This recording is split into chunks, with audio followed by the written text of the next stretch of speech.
On this stream, we are going to get SVB and Federer. The match I've been waiting for. I don't know about anybody else, but they've been on a collision course since the beginning. Started out on opposite sides of the bracket, and here they are playing in the hot seat. Absolutely. Who do you like? I'm negating to call it. How's Okay. that? I'm going to stay conscientiously impartial because I really like both games from both players. Well, I think that's the best thing for an analyst to do is stay partial. Yes, Impartial, I'm sorry. I'm a big fan of both styles of play. I am ridiculously impressed with both games. These guys have so much firepower. I mean, I don't know if anybody saw Federer's, what was it, 16-minute match at the Derby, 3 racks. How nice is it, though, to be able to watch Shane and Federer and Tony and Roberto playing one pocket? Man, we are blessed, beyond blessed. Okay, we're starting. All right, Federer with the break. Little light. Little bit light here. He's going to put that 12 ball in a nice position. I think Shane can see it. I don't know if he can do anything with it. But I don't think he can quite see the 12, but the break would have been a little better if that cue ball was up another half diamond. Half diamond would have been perfect, right? Not enough to give him a bank shot on the 2 ball, right. but enough to hide him from the rest of these balls. And yes, this is the hot seat match, so we are back to racing to 4.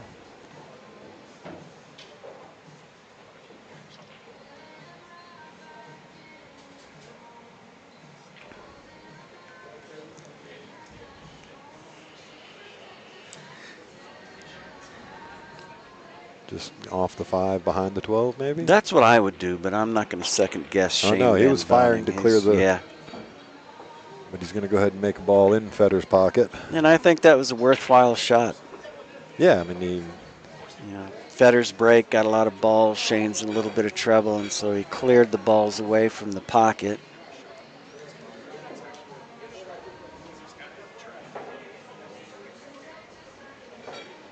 Just get my scoreboard up here so I can get caught up with you guys. So it looks like he's going into the stack.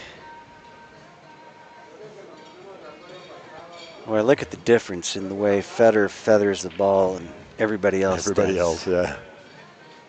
Yeah, really good shot there.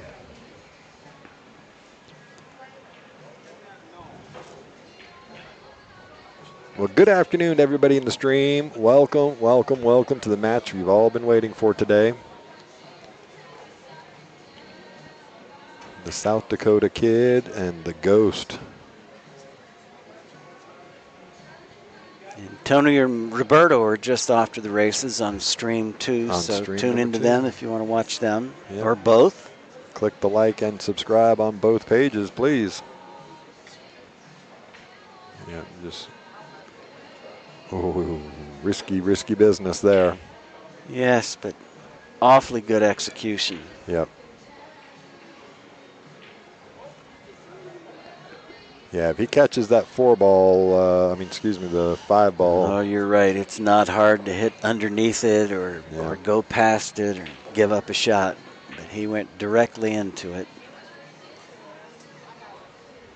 Really doesn't give Federer anything. Both of these guys are aware that if they give up a shot, they're likely not going to get back to the table this game. So they're going to play ultra conservative in terms of protecting from the run, protecting from shots. And once they get that shot, off they go. So I don't see much other than shaving off of the 10 and leaving it behind the stack and protecting the 9 ball. Leaving a bank, I don't mind. Yeah, with these two guys, can you really leave a bank like that? I am not a fan. So Federer's not going to leave a bank. No, he's going to run this up. Oh, he's probably going to try to get back into the stack. No, he's going to leave the bank. Okay, so he put the 5 ball over. Can he see it? No, he cannot. The 10 ball is covering it. Completely covering Completely it, near covering as it. I can tell. So I think Shane's got to shave the 10 and get underneath the 5 and not leave a bank on the 5. Nope, he's going rail first. Yeah, I'm just going to run into the 5 ever so gently. Got to make sure you catch it thick. This Very is well just executed. a higher level of one pocket. Yep, doubles up the 1-5. You have to be really confident in how that ball's going to come off the rail. Yeah, Dragon in the chat there. No, you do not bring that ball back up. Shane made it in Federer's pocket. It stays down on Federer's side. He was asking about why I didn't spot that ball. Now the ball goes inadvertently in another pocket, then it comes back out. He did not foul when he went into the stack. So is he looking to kick at this stack? Dangerous. Yeah. Nope, He's he's not going to going bank to. the 9. 9 into the 10? No, surely not. No, just a straight bank. Oh, I see what you're saying. Yep. Bring the cue ball up. Of course, he made the Just bank. gins it, gets down here for the 10 ball. Can't leave a shot like that. Just absolutely gins I it. didn't even see the shot until he got down on it. In our defense, I mean, it's hard to see from the angle that we're looking at. I wouldn't have seen it if I was shooting the shot. Yeah, maybe not. I mean, what a bank shot, and look where the cue ball ended up. And, we were talking about yesterday, just sort of the effortless power that he gets in the stroke. Now, that wasn't a powerful stroking shot, but it was so accurately played. But he got the 9 ball all the way across the table with a Yeah. pretty thin hit, so. He did. Just amazing. efficiency of that stroke is so good. So can he make this 10 ball? He can make the 10 ball. Yeah, 10 ball definitely goes. He's going to have to play it with a little inside to get up there for the 2 ball. Kind of like that. Boy. If he gets up there perfect, he's on the 5. As I was saying, you got to protect from that one shot, otherwise they're off to the races. Never mind doubling up the 1-5 there. I mean, he's on the 5 if he wants it. Yeah, I think I take the 5 here and come back for the 1. I mean, it's a thin cut, but it is certainly playable. Thin enough to where it's going to go back and forth a couple of times. Yeah, I'm not the person to second guess. Yeah. He's looking to see if he goes 2 rails off of the 2 ball. Can he get back into a good line for the 5? I don't like it. I think if you want to get these 3 balls, you have to start with the 5. Yeah, he sees it otherwise. And again, who am I to question?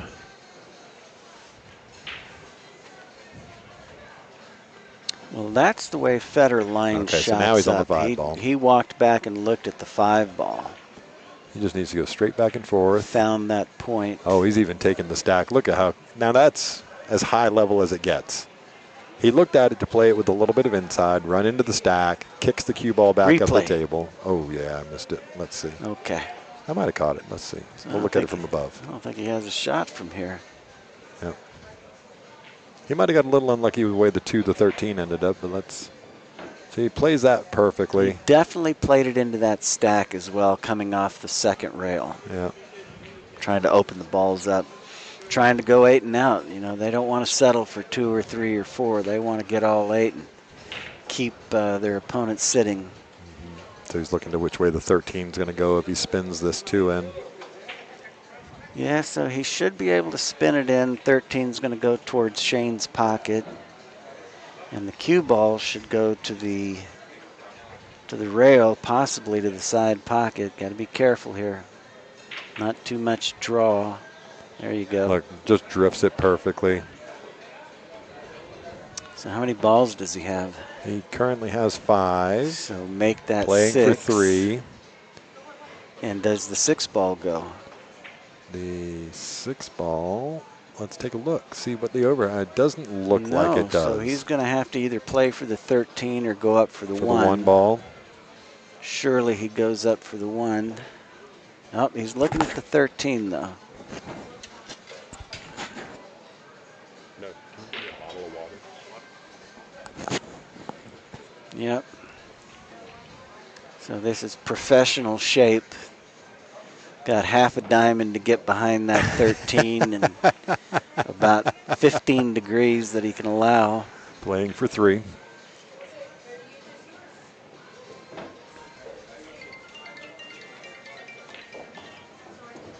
Oh, Yeah, no, he was trying to come behind it and bump it out and get a little higher. Yeah. That's why he was looking at that, touching that point that he wanted the cue ball to go. Sure. Get in straight behind it and kick nice that out. commanding lead. Maybe it's time to drive balls down table now. Stick him on the 3 balls. So Shane's got nothing but a feather it and come down to the rail or come into the stack. Shane likes going into the stack. Yeah, just thins it. Does it get up there enough? A little soft. Yep. A little thick, a little soft. And there could be a bank. That 3 ball might bank. Guess not. Yeah, no. Yeah, it could carry him off the 11, but what are you going to do with the cue ball? Yeah, it's not super controllable, right? I'm shooting it. It goes. Can't stay out. All right, we're back to 9-7. Crossing this 1 ball, maybe? Well, it's tough to avoid the 13. He would have to cross it and come all the way across, maybe come back down and get underneath the stack. Yeah. No, I don't like it. Of course, knowing Federer, he could bank the 14, go 1, 2, 3 rails and somewhere behind the stack. So I would watch out for that 14. How does the 14 look on a bank? It's out there open enough, I think. Close. Yeah. Yeah, he was close. I like the effort. Hit it hard enough to where it doesn't stay and give up a bank. Yep. Shane's back on the rail. 2-railer. Well, not for a normal Or is he just going mortal to cross it pool and come player. down? Just cross it to his side and come up and down the table? No, this is Shane VanBoening. He's very capable of 2-railing it. Just requires so much accuracy, and he's shooting off the rail. And tough shot. Well, Jay Bunch asking if does the 3 move? It does not now. Kind of an unfortunate leave, depending on which side you're on. Depending on your perspective, yes. So cut the 8, can't bank the 12. And the 8 might, okay, he's just going to lay it down and protect his lead. Yep. No reason to take any gambles at this point. Shane's got all the work to do, and Federer just needs for him to make a mistake. What is he looking at? Well, he could cross the 12, although it's really too close. It can't be rolling. I mean, he's got to have yeah, the kiss a involved drag in shot that is coming across that 12. It can't be a rolling ball because there's a kiss. 13, kind of close to 3-rail it. And the 8 is bankable. Just like that.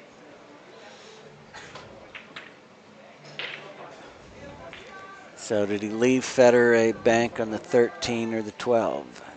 12 looks pretty good, but you can't leave Shane anything, so I think his best bet is to keep driving balls up table. Hard to drive balls up table when you are up table. So it's kind of a free bank shot. He needs to drive the 13 just ever so slightly below the second diamond. Looked like he looked at it.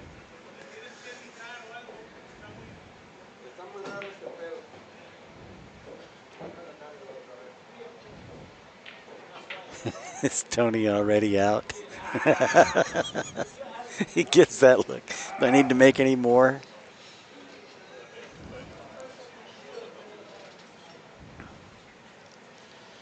Okay, so down to the foot rail and Yep. left a bank on the 6 ball. One at a time. Happy to give away one at a time. Well, this Yep. could be 2 if he makes it. Yeah, because he gets on to 13, right? Watch this stroke. And just hit it perfect. Oh, my. Jin. Yeah, like Wu Cha Ching. You ever watch him play? Yeah. Man, what a stroke. Yeah, for sure. I miss watching him and Siming Chen. I don't know why we don't get to see him anymore.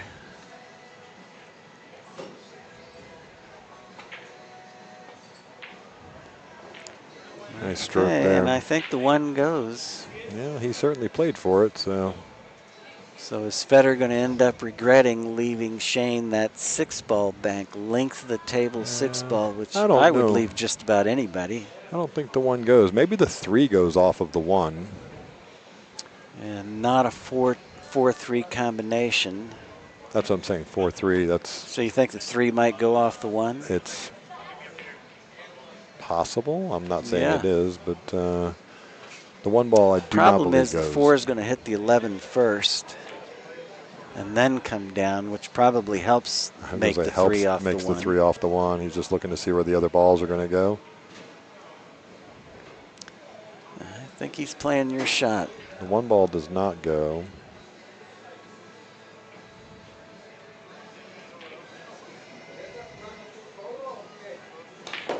Oh, the 1 did go. Wow. Jeez. There's no point in taking a risk on the 4-3 when you I got a 1 ball. apologize. And he got shaped. Who gets shaped like that? Shane VanBoening. 1, 2, 3 rails to get shape, and he might get on the 8. With the power stroke forever. I mean, who plays shape like that on an 8-ball? Okay, big sigh. He's not seeing his 8 balls. He's down to maybe getting 5. He's playing for 4. Federer's playing for 2. He never plays for 4. He's going to smash this 8 ball and go into the rail and come smash those 4 balls, and he's going to get out. So he's That's looking what at he's it. looking at it. Yeah. Oh, yeah, for sure he's looking at it. I don't know about smashing into it, but he's going to run into it. Oh, yeah. Shane's a smasher, man. He just winds up and bang with tremendous accuracy. Yeah. But would you explode balls with Federer following? Oh, my gosh. No, I would not. I don't think they think that way. No, they don't. Okay, a little baby shot, and he missed it. Oh, and you missed the stack anyway.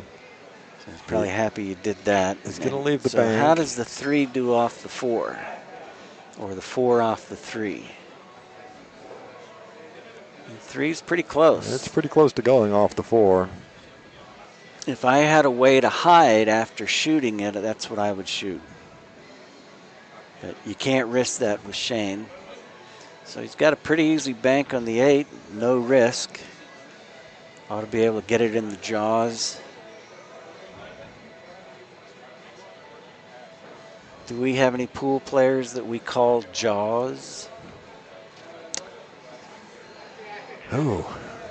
None that I can think of. So for me, Shane is jaws. Bum, bum, bum, bum, bum, bum, bum, bum. Yes. Gonna need a bigger boat.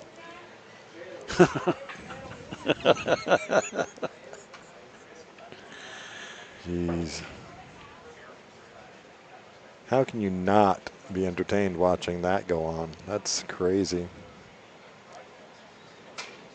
Yeah, gladiators. Are you entertained now? Yeah. Are you not entertained? Thanks a lot there, Jay Bunch. Appreciate that really nice comment. We are having a lot of fun with this, as we hope you are too. Yeah, I paid for this seat. I get a bird's eye view of the table, and I get a couple of views from the monitor, and just doesn't get any better than this. And my one pocket coach is improving my game by the minute. Who's your one pocket coach? Mike. Oh, no. Big Heaps. All right. Bank shot here. Soon to be a billiard coach. Look forward to some billiards and with some one pockets with some there. You Betcha systems. Yeah, a little U-bite. So he was throwing it a little bit long there. He's going to say he's going to leave. I got to show you this one system I just learned that is really powerful in one pocket. This is the hot seat match, Ike, absolutely. So he's looking at the 3. He's going to leave it alone. He's got a 3-railer here. Welcome to the chat there, Gray.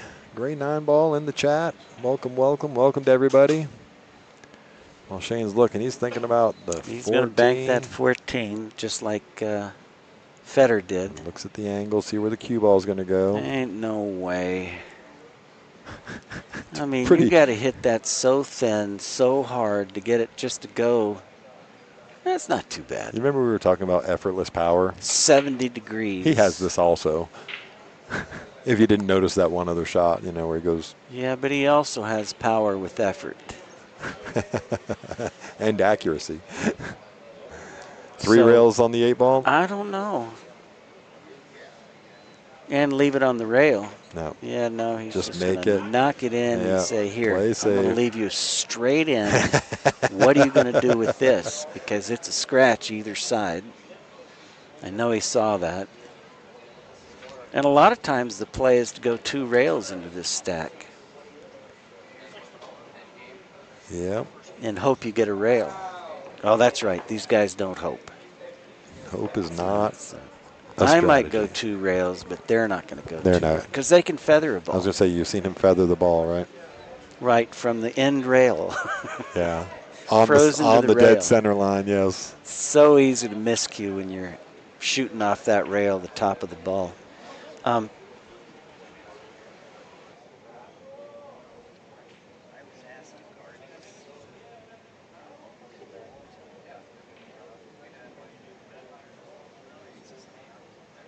Yeah, I'm waiting to find out about the cover charge question. Look at how thin he feathers that ball.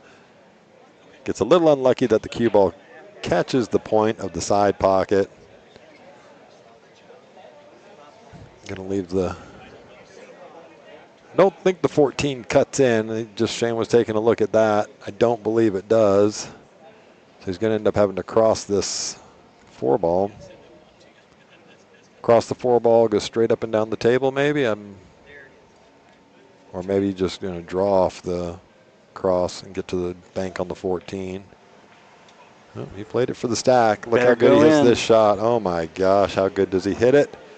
You have to call that fortunate because you know he didn't want to hit the stack like that. Yeah. If he misses, Federer's out. But now he needs all 4 balls or 3 balls? 3 balls. He does need 3. So he should be able to bank it. He should be able to get on the 3 and then get on the 11 and get out. But it all comes down to this bank shot. Can't baby it.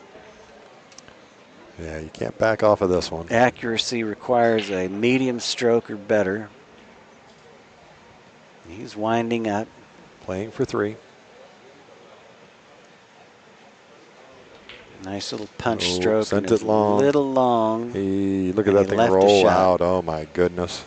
And that's the problem with hitting it firm is it comes back in front of your opponent's pocket. Right. So I'm a lagger. Anytime I'm banking, I'm just lagging my hole. Kind of like putting. Not trying to make it, just get it up there where I can make the next shot.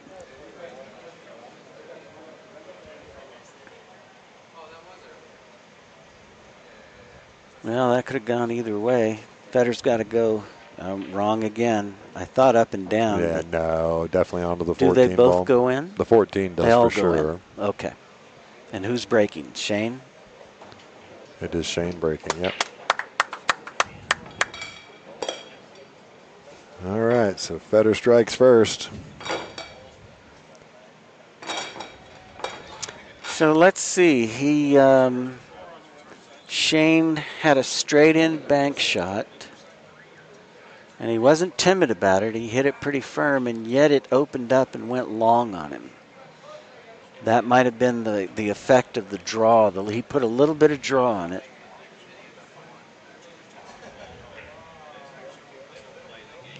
Little slow on this, but he's Yeah, okay. little weak.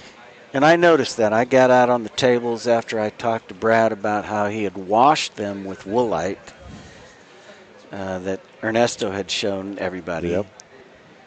And tables are nice, they're beautiful, but they have definitely slowed down as a result of that cleaning. Just a little. Not, but again, every player is playing on the same surface. So Nice to be playing on a clean table like that where there's a minimal amount of chalk on it. But it's not sliding either.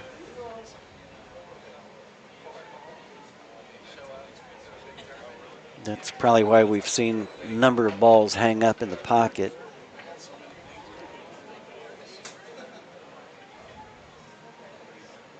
Well, is he kicking or banking? He can't be banking. He's got to be kicking. Might want to feather it and get behind the stack, but it looks like he's hitting it pretty firm. So he could play it off of the 8-ball. The 8-ball is going to generate the proper spin, so it goes straight out to the rail, and it's going to have the left English on it and maybe spin back and carry him off the 11-ball into the pocket.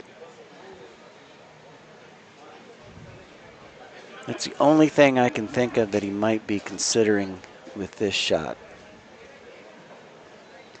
Or he can hit it with inside and then get behind the stack, and there he is trying to carry him off that 11. The spin didn't take. Yep, just use the stack to cover the 6 and the 11 ball.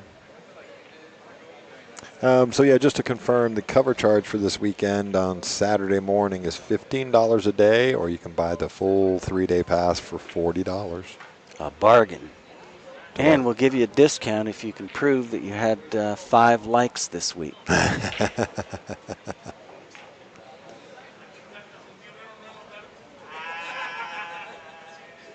right, so Fedor just kicks in behind that 11 ball, and Shane's going to inspect the stack there to see what he's got going on.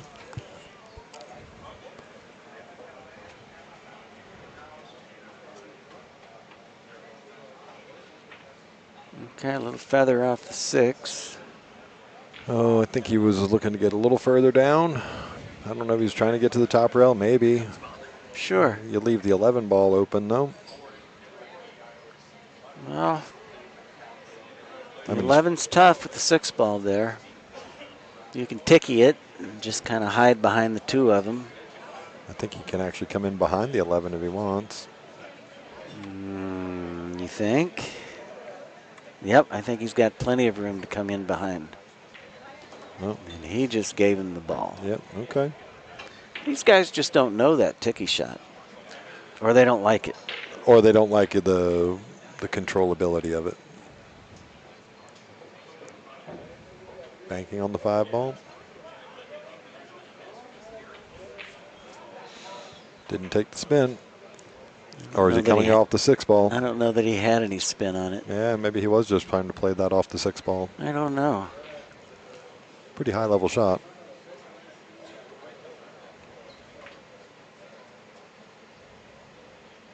I haven't seen Shane use a lot of spin on his banks. He tends to use vertical center. Okay, so Federer got a lot of these balls out on, who was he playing? Roberto? Yep. But against Shane, he just chooses to knock the ball in. Well, that one was a little bit different. Right, and it's not a desperation mode where Roberto needs one. Yep. Yeah, Federer's okay giving up the couple of balls to Shane. Right, and Shane doesn't have a shot. He doesn't have anything to work with, really. He could feather off the 6 and get behind the stack. I think that's what I would do. He could play the 14 off the 7. Ooh, I like that. Can we get a top view of that shot? Sure. I think it might be a little steep on the 7, but Yeah, but he could tuck in and hide behind the 8 and the 9. Yeah.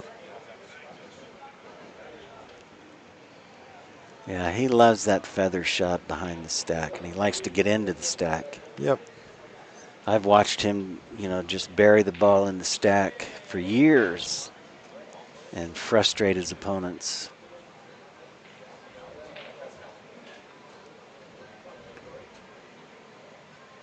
Because after a while, you're left with no choice but to shoot a 2 or 3 railer down to escape, taking an intentional foul. Mm-hmm.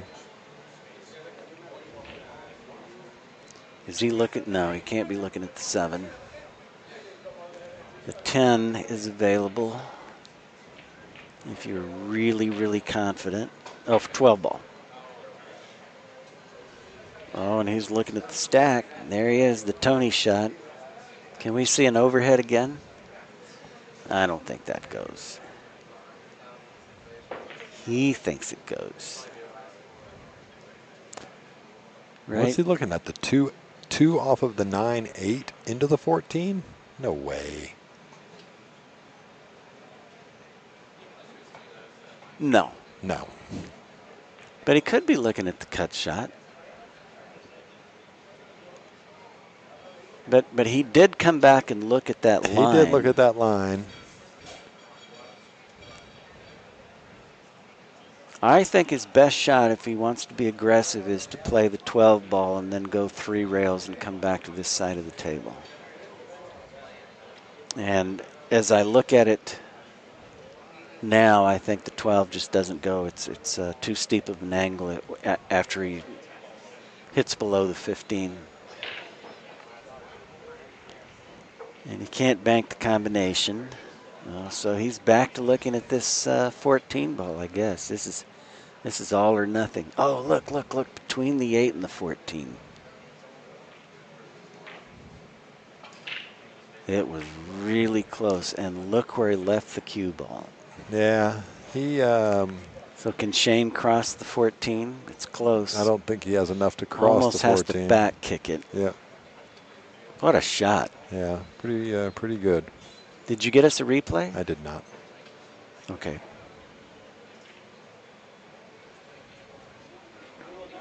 I think with these guys, you just want to assume every shot. Keep shooting every shot as a replay. Yeah.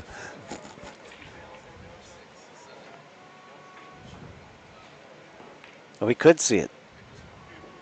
He could play right across it. Why can't you tell that from the screen? It's just a. I mean, it looked completely blocked. Yeah. I mean, I didn't even think he had an edge. Never mind the whole ball.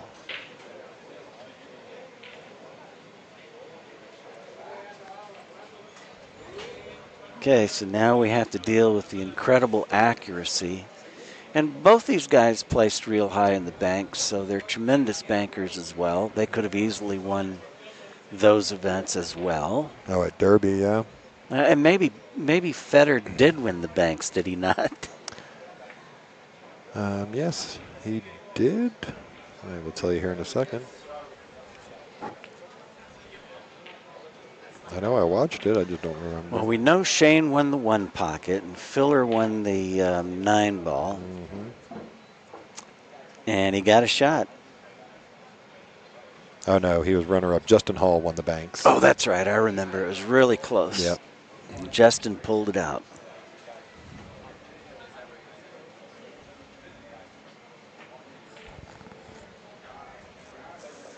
All right. Well, Shane can't be happy about this.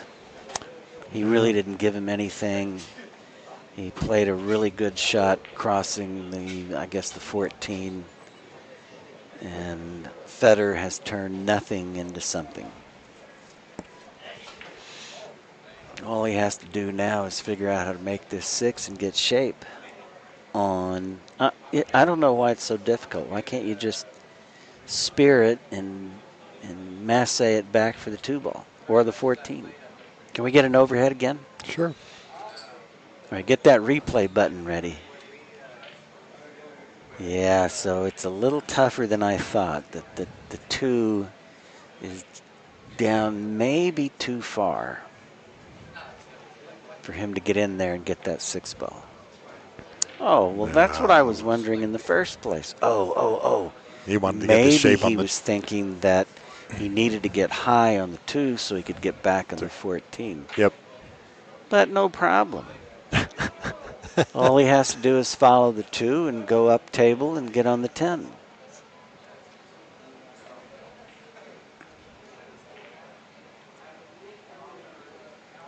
I'm being facetious. Oh, I know. I was just looking to see. However, you could spear it.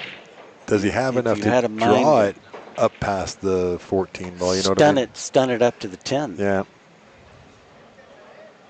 And here's where Federer really excels in not having to hit a ball very hard and yet being able to move it a mile. Kind of like that. Effortless.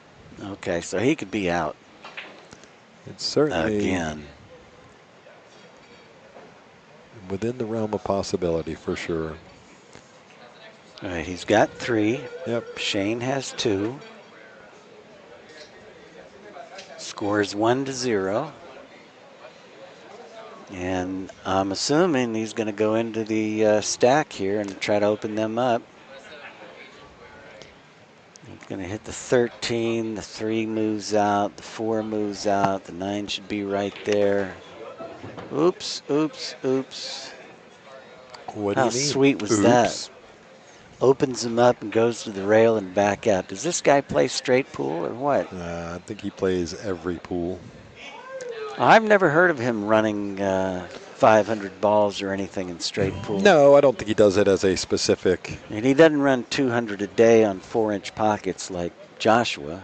I wouldn't bet against him. No, not with that cue ball. Alex never criticizes Federer's cue ball. Although he still wants to play him, I think. Even.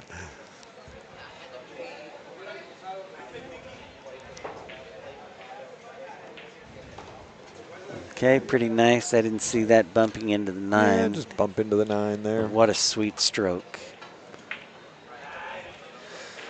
Now the angle here on the 7 so ball. He's playing for 3, and there's the 3, the 3 and the 12. Follow through and go long rail, short rail, come down below. So here's one that I'm always torn between. Do you use a center ball and go to the rail and out on the 3 ball, or do you stun it back and try to thread the needle or pull it back for the 12? Yeah, interesting question. And my tendency is to stun it to the rail to the 3rd diamond and then out, as opposed to trying to control it with draw. Oh, maybe I learned something there. Yeah. So here he's going to shoot the 14. Got unlucky when he feathered that 9. When he just bumps took that away 9, his 13. takes away the 13. But I don't know that he wanted to shoot the 13 anyway. After the 13, there's nothing for a mortal. Now here he might be able to get up on the 12, or he could spin into the 9. I don't think you need to spin into the 9 when you've got the 12 and the 3 up there. He's playing for 3, right? So just get above the 12 and 3. Exactly. But a straight pool player with excellent cue ball control could probably go up there and tag that 9 and then shoot the 13-9 and be done. That is true too. Yeah, it looks like he's going up for the 12.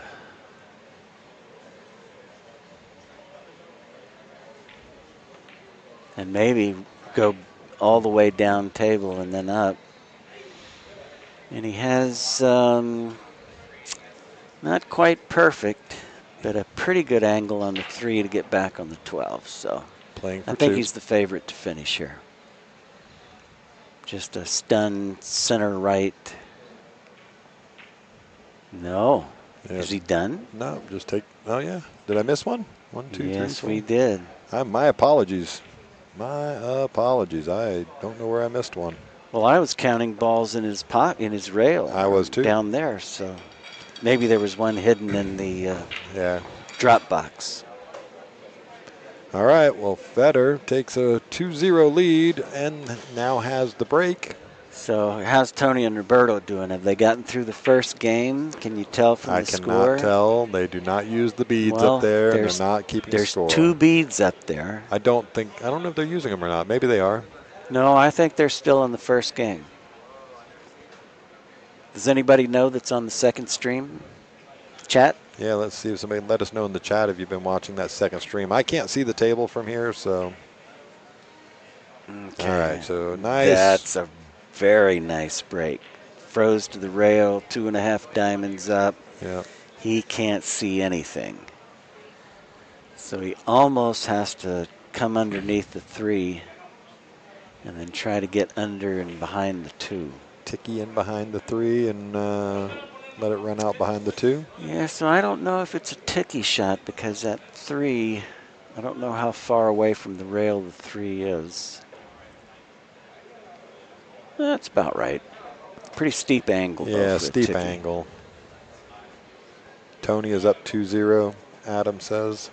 Oh, so the chat. score is right, Yep. 2-0. Okay. So going fast, and I assume it's Tony. It is. Tony is up. Tony's tournament. He's got to take down these 2 800-pound gorillas in the room.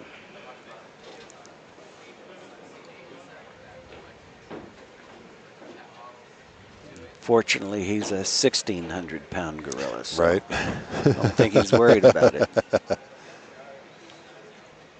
Yeah, these guys, they have so much firepower. I mean, you get them one in and the games are over very quickly. Shane's going to double him up, triple him up, and leave the ball on the rail.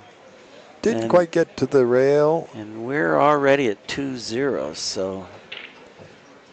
And was that Federer's break? It must have been. It was Federer's break, in front of his pocket. It was Federer's break.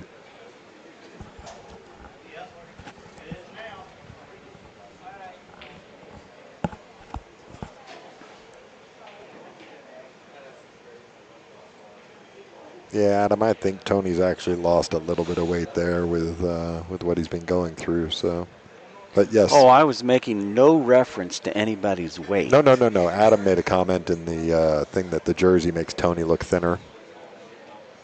He's definitely lost weight, if we want to talk about weight. But he's been sick.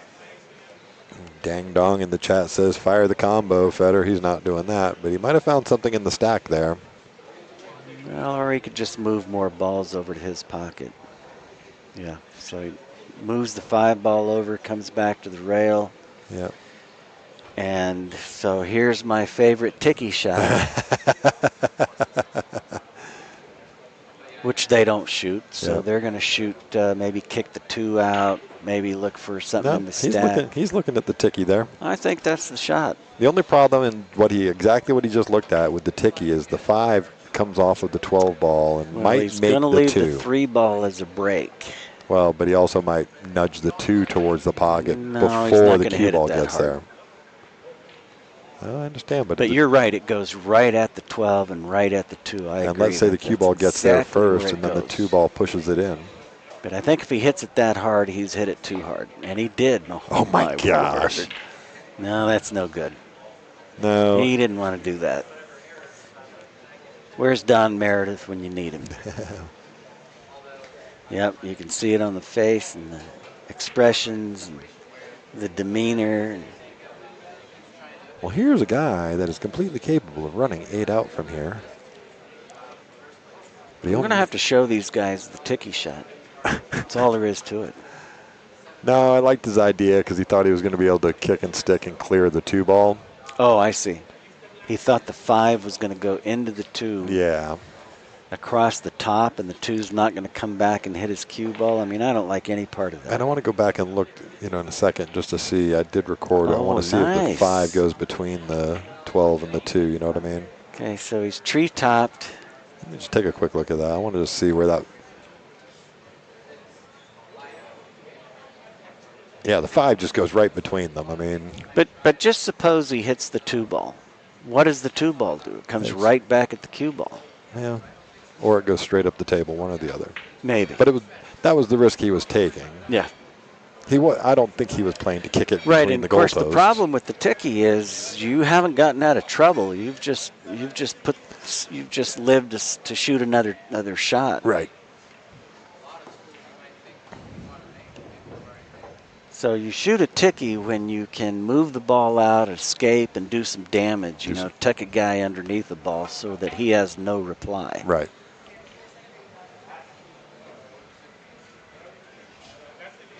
Otherwise, you're basically stalling. Well, I think Federer's done. What happened? He ran up into the... So he can cross the 3. Use the 4 to stop him for shape.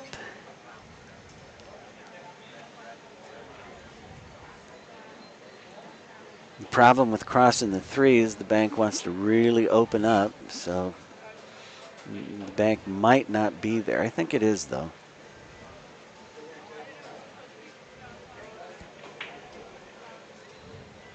It seems like a natural to me, especially for the best banker in the world. Can we say that anymore? Or does Billy have something to say about that, or Sky? You know, on any given day. Or Justin? Yeah, he's definitely looking at it. And even if it doesn't go in, he's still, safe. No, he is not taking any chances whatsoever. Yep, it's a smart shot there.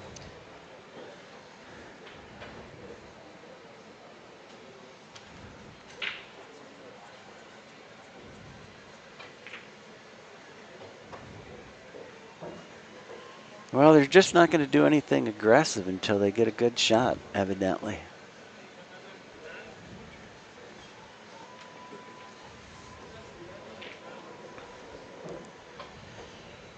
Okay, Federer's got a 5 ball. Might be able to double Shane up on the 13, 14, 8, 3. Just needs to leave him between the first and second diamond. I like that. Except the angle doesn't like that. The angle to the 5. Yeah. I don't think he can get back there, get down there. Oh, yeah, no. No, if he doubles up the 3, he's opened up the 8. If he doubles up the... Yeah, it's just... The only way he can place that cue ball is down on the rail. Just feather off the 10 ball, right? Or the 7 ball, get right behind the 3 again. Yeah, so he's stalling because Shane's just going to put him right back. Maybe even put him back in the cluster.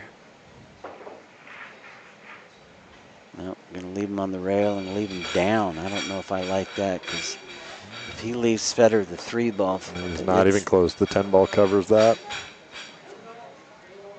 almost completely. I think Federer can see a thin right side of the 3 ball.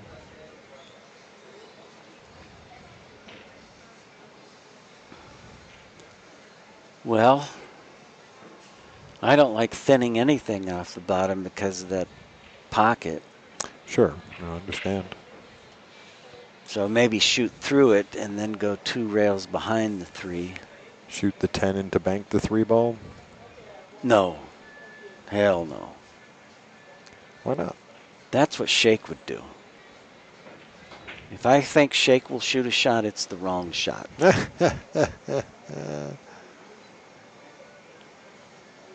But prove me wrong. It's safe. I think that's what he's doing, sir. I think you're right. But he has to hit it firm enough to get the 10 clearing up towards the top of the table, which risks the 3 coming back across. And get the cue ball up to the rail, maybe behind the 8 and certainly behind the 4. Well, I think you could leave the cue ball right there. A lot can go wrong. A lot can go right. Yeah, well, good fortune. Shake's not so crazy after all. He makes those all the time. I know he does. I've played him a few times. The guy shoots more bank combos than anybody I've ever seen successfully. You just wait for the one that doesn't go. And then bounce, right?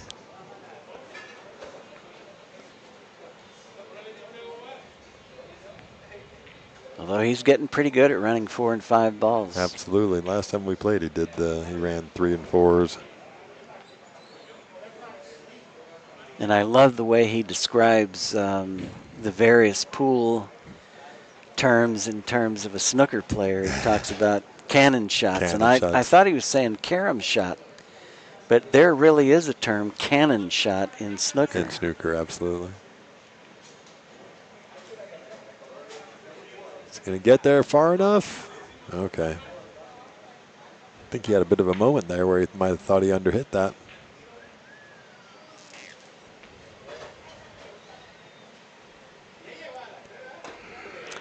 So I get into a lot of trouble here. I try to feather off the 7 and tuck it behind the 8, you know, just snuggle it up behind the 8. But I think a lot of players prefer just to shoot into the 8 and maybe put it up a little higher. Send the 8 up table.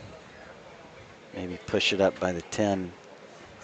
Yeah, because it looks like all the banking lanes are kind of blocked off. Yeah. All the way back. Get right on top like of the that. 4. Maybe that's a lot easier than trying to feather off the 7 and then get behind the 8. Sure. Half the time I end up leaving a shot on the 8. Yeah. 8 and the 10 doubled up over there. He's still got the 14 ball out in the open, which is obviously a concern for anything up table. You know, for Federer, you know, thinking about Shane when he's playing that shot.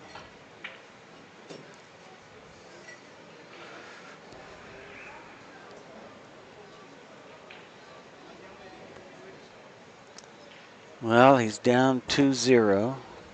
And 2 balls to 0 down as well in the 3rd rack.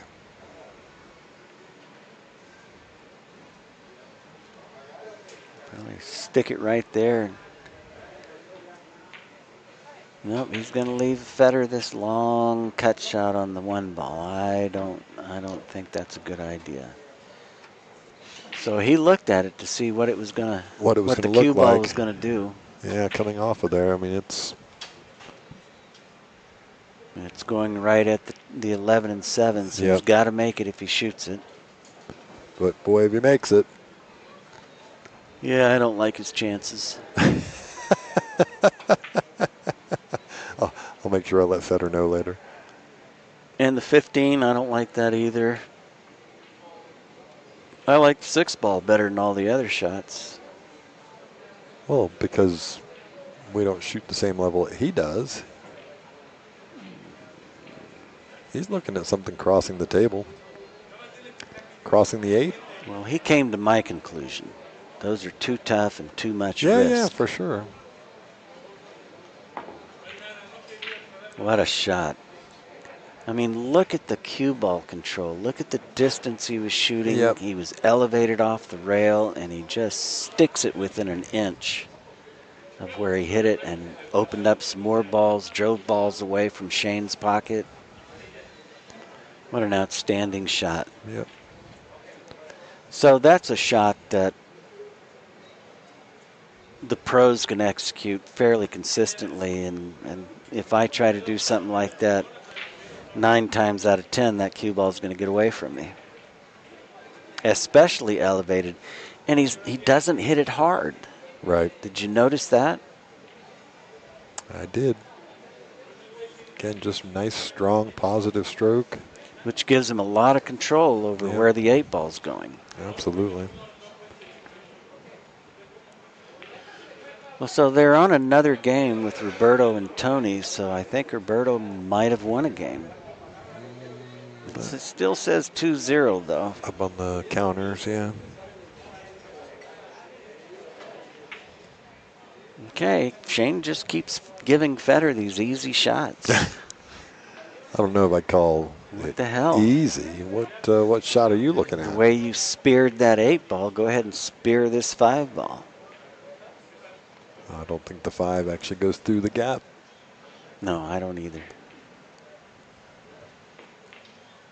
Okay, quick top view while he's, that's close. Oof. Let me run down there and look at it. I think he's looking at it. And the reason he's looking at it is he can slide down behind the, what is that, a 10 ball? 12 ball? And wrist scratching. Yeah, the 10 ball. So he wants nothing to do with it. He's just going to move something away from Shane's direct path.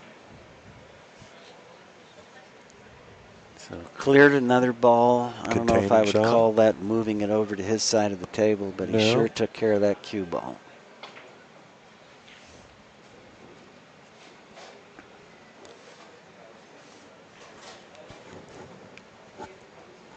And I'm afraid I'd be panicking at this point.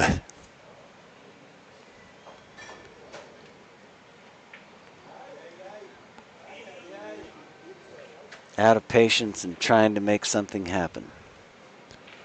Okay, so now Federer doesn't have, these aren't free shots anymore. The No. eight basically got in the way of everything. Yep. So Federer doesn't have to embarrass himself and pass on these shots. Little bank on the 5 ball. Can't see the 14. Doesn't want to come in off the 4 and leave a bank. Man, I don't know. Forget the combination.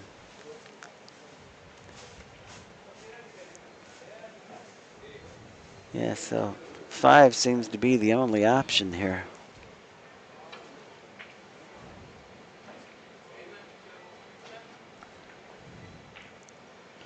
So I've always considered those really tricky, dangerous shots because what happens is you shoot through it on the outside of it and it comes back and it bumps you out into the middle of the table. Right. So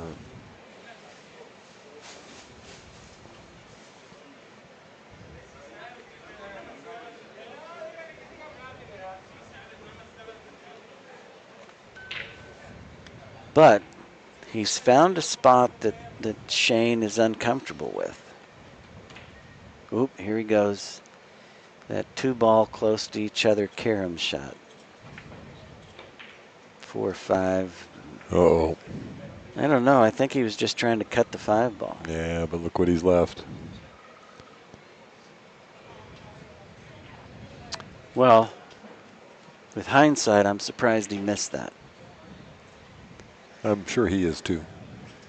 So, do you drive through the 8 ball and try to get up above the 1 in the What do you mean? after cutting the 3 ball? Oh, right. No, you just run up into the 15, don't you? And leave yourself the 8 ball. Oh, right. He's got enough room. Yep. Okay. Just run up, bump into the 15. I don't like bumping from that distance, but I think that's it's a distinct possibility. He's looking at just the follow, the rolling ball, the rolling running ball. to the 8. Can he get past the 8? Can he come underneath it and get back on the 7, or does he put some spin on it and go up and around the 1 ball? Okay. And the little second kiss with the 8 ball was not a big help to him. Didn't get either. Tough shot. Has a bank. Probably has to shoot it. It's crossing the 5 if he can see it. I think he can. Yep. Leaves a bank if he misses. Unless he goes high.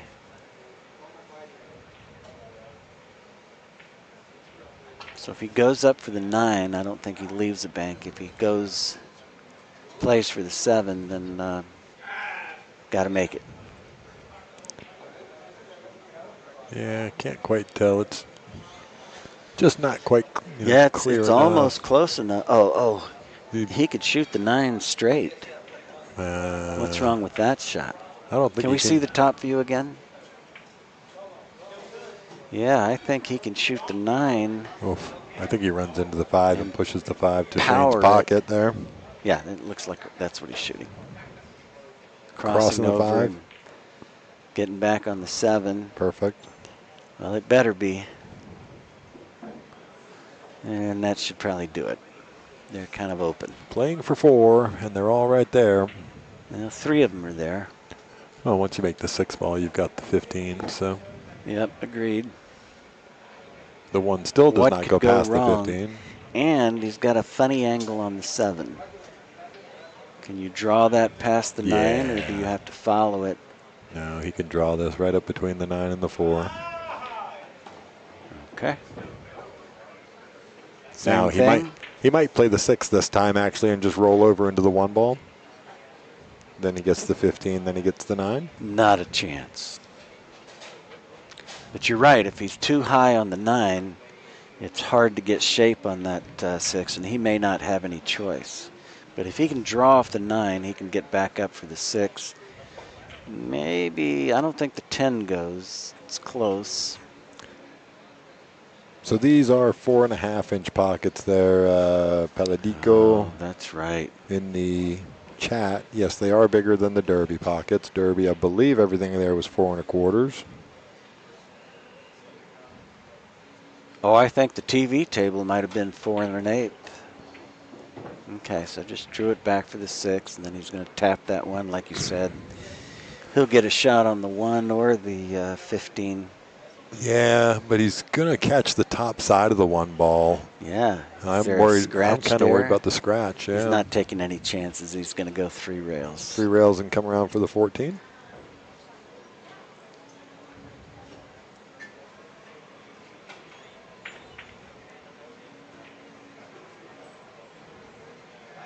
Or can he?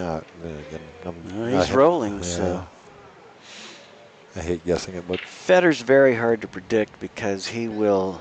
Yeah, so he misses it. He's going to get just good on it there. He will line up a shot with center ball, and then he'll, on the last stroke, he'll drop down to the, or move up to the place he wants to hit. Yep. He doesn't cue during his warm-up strokes at the point where he's going to strike. Right. All right, 3-0 to Fedor Gorst. Yeah, we've had a lot of shutouts today. We have, yeah. I mean, well, this kind of firepower, right? It only takes that one mistake and boom, boom, boom, boom, boom. They're done. All right, so Shane gets a little better break that time. Gets Excellent it up there. Break. 2.5, 3 diamonds. Yeah, ball on both rails in front front of his pocket. One open really one. Nice. Yeah. Do you see an escape route? That ticks all of the boxes there for. How about that 4 ball? Does that go? Into the side? What are you talking about? No, can he double him up on behind the 4, or does the 4 go? Oh, right, I see what you're saying. No, the 4 goes past the 11. I'm looking Okay, right so at that it on the option is table. gone. So.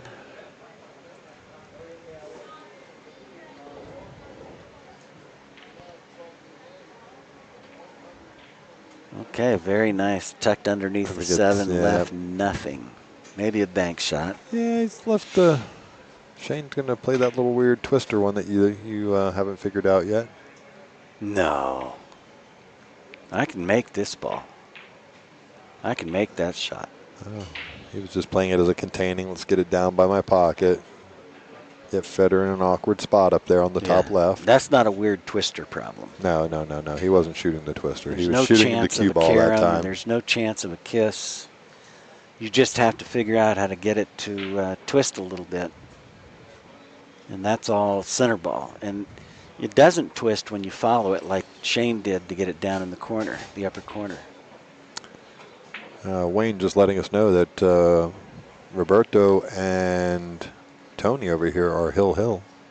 Oh, wonderful. Wonder how he got 2 games on Tony. Well, I will definitely go back and watch that stream later. Yeah. So, yes, you're correct there, Crypto. We have the winner of Table 2 will play the loser of this match. Ooh, what a shot. Look at the end result there. How about a replay? Absolutely. Just completely turned that game around. He just cleared everything. And almost made a ball. Yep, so he shot the 2 into the 11 on the right-hand side. And watch this cue ball. Bink. And stop the cue ball right there. Cue ball didn't move after it hit. Absolutely. And that's a pretty nice shot there. Might have leaked out just a little bit for him. So is he going to shoot this 13 and go 3 rails around for the 15?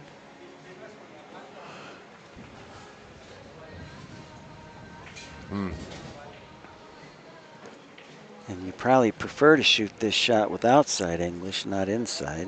Well, he's awfully steep on that, so I don't know. And way steep. And he's running. But it's off by half a diamond, so, you know, it's cuttable. 7's in the way of the 11, I think, for a bank shot. For banks, yeah. So, all in all, he's definitely left for something to think about for sure. But you don't realize that it was Shane's break anymore. Oh yeah, no, for sure. What a great clearance shot that that Fedor played there.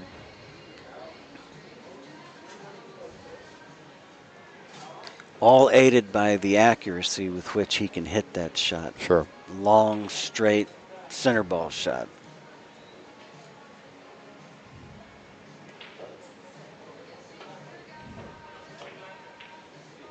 Oh, interesting. So he. Oh no. He should have listened to me. Gone 3 rails instead of putting outside English. But you know, that's a shot where you like to put outside English on it to make it. Yep. All right. Hopefully Shane can get back in the game from here. So that one spots, and did he owes spot the ball. He did. Did he put a coin up? He did. Okay, we're all. It's right there. We're all square now. Absolutely. So the 11 ball. Who does this? Somebody with the stroke of SVB or Fedor Gorst or Tony Chohan. The list goes on and on. I didn't hear your name in that list. I never shoot that shot. Well, oh look my at that. goodness. He got a shot on the 12. Can you say he got lucky? I don't want to say lucky. Fortunate? He shot a good shot. Oof. Yeah, I think he expected to go much higher. Much higher, yeah. And he's really, you know, in a pickle here unless he goes rail first. He's going to have a really difficult time getting out of there. So he's got to. That's what he's looking at, the rail first now. Well, but it's risky because he goes up to the 7. He's left Federer the 5 ball. That is true. I don't like it. I think he needs to take his money and run. And look in the stack and see if there's anything there. That 13-6, nope. There's really nothing. What about for Federer? Ooh. Oh, he was trying to get that thing to spin out of there. Ooh. And really didn't get anything other than an opportunity to bury Federer behind the 2 and the 10. But he's on the rail, so he's going to have to elevate. I think that's what he's going to do. And if he's fortunate again, he'll make the 15. Okay, well, at the very minimum, he got it in front of his pocket. He got it into a good position, protected in front of his pocket. Now he has left the bank on the 4. Yeah, and this is Federer. Mr. Bank Shot. So I think you can draw it back to the rail, bank it and draw it straight back. Well, if you go forward, you're going to be leaving a shot. Yeah, he's definitely not going forward. He just, the manipulation of this, because it's almost crossing a little bit. Right. But he drew it all the way back, and what happened? Get out of the way. Get out of the way. He's left the 1 ball. He could even play the 1 off the 10. Or is that a 12? Maybe he hasn't. No, it's the 10. Maybe he hasn't left the 1 ball there, but he's. Well, it's a makeable carom shot. I mean, he might have left. Yeah, he left it okay. I couldn't. Oh my goodness. Oops. Yeah, the screen is just the wrong place to be looking when they have those shots. Yeah. I didn't realize how difficult it was to see, to get perspective with the. Looking through the cameras, yes. Yeah. Even with the overhead, I mean, it gives you a general idea, but seeing must be the angle. Well, the overhead, there's not much of, I mean, obviously slight angle from the center of the table to the back. Yes, you should be able to see it from the overhead. And if you had your little straight tool, the same width as the balls, we'd be able to just drop it down on the screen and see for sure, because that would eliminate any perspective issues.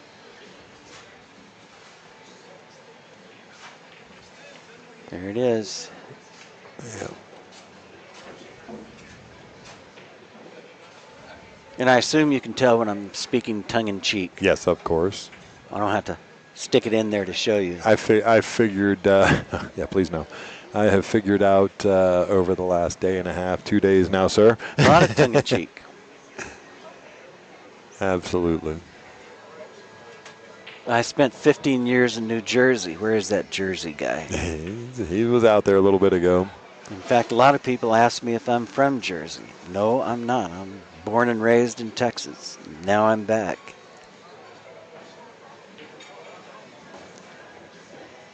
Does the 15 go? Yep. It does. Well, so getting a somebody in the chat there, Orioles 410 says there's a young pool player named D'Angelo Jaws. Oh, Jaws, great. Spain. So we cannot give Shane that moniker, I guess. It's already taken. I think he already has a moniker.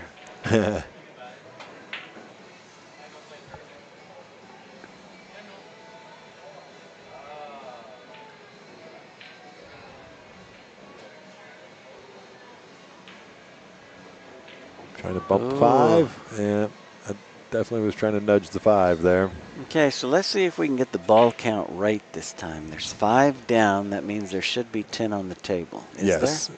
But Federer owes 3, 1. 6, 10. Federer's counting. Federer does owe 1. Now, see that 5-10? I think that throws. Right into the pocket. Perfect angle. Especially if it's frozen. Oh, yeah. You got to be on the other side of it, but no, he's on the right side of it.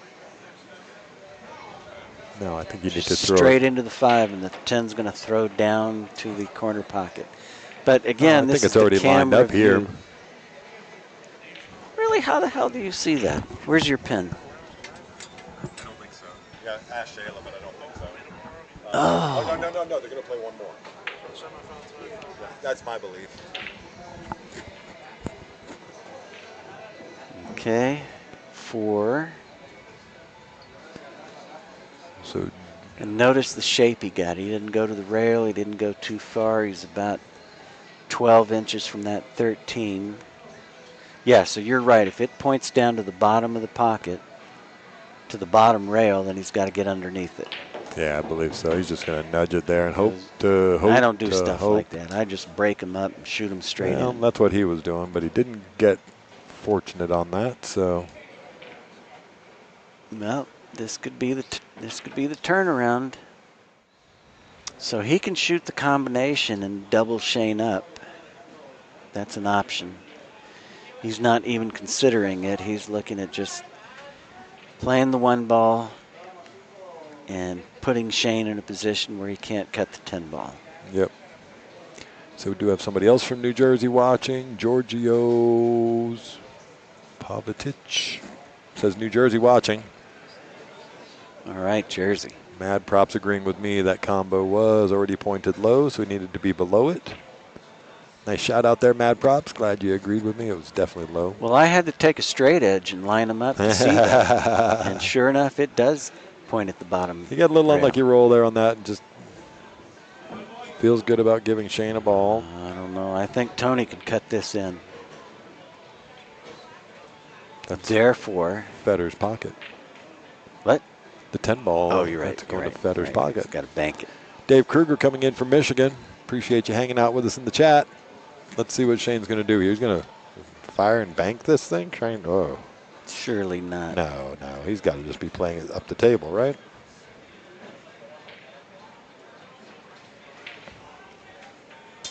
He also can't be thinking about leaving that 15 bank. He's in a desperation mode because Federer's got 4 balls. 4 balls. He's got 3. Federer no longer owes any. No longer owes anything. So 4-3, there's no reason to drive balls up table. Nobody has a significant lead. Harlingen, Texas in the house. Welcome to the stream. So the 5 is bankable.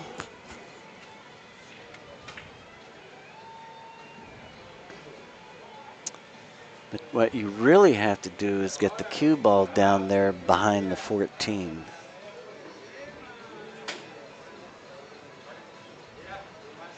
And I like the 3-7 where it's at.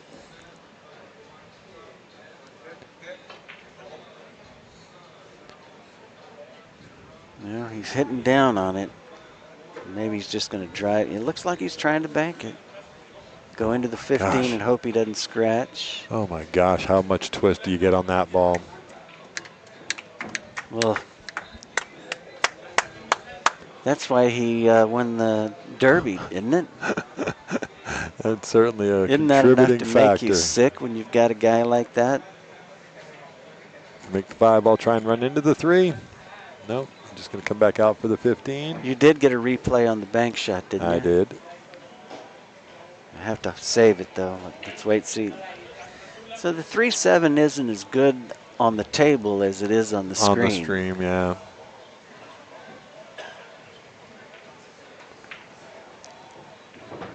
Okay, so this is tricky because well, it's not too much of a cut, so the 3's going to stay close. And the cue ball comes running away to the other side as well. You should be able to get shape on the 3. The only risk here is leaving the bank if you happen to hang the 7, but I don't think he's going to hang it. I think he's going to make it just perfect. Very come nice. Flying back across the table. Oh, is that game? That is game. We've got a game. We've got a game match, now. ladies and gentlemen. Well done there, Shane. Okay, now let's see the replay. You want to look at the replay on that bank? You want the overhead or? Both. Both, he says. Well, let's do it. We got that.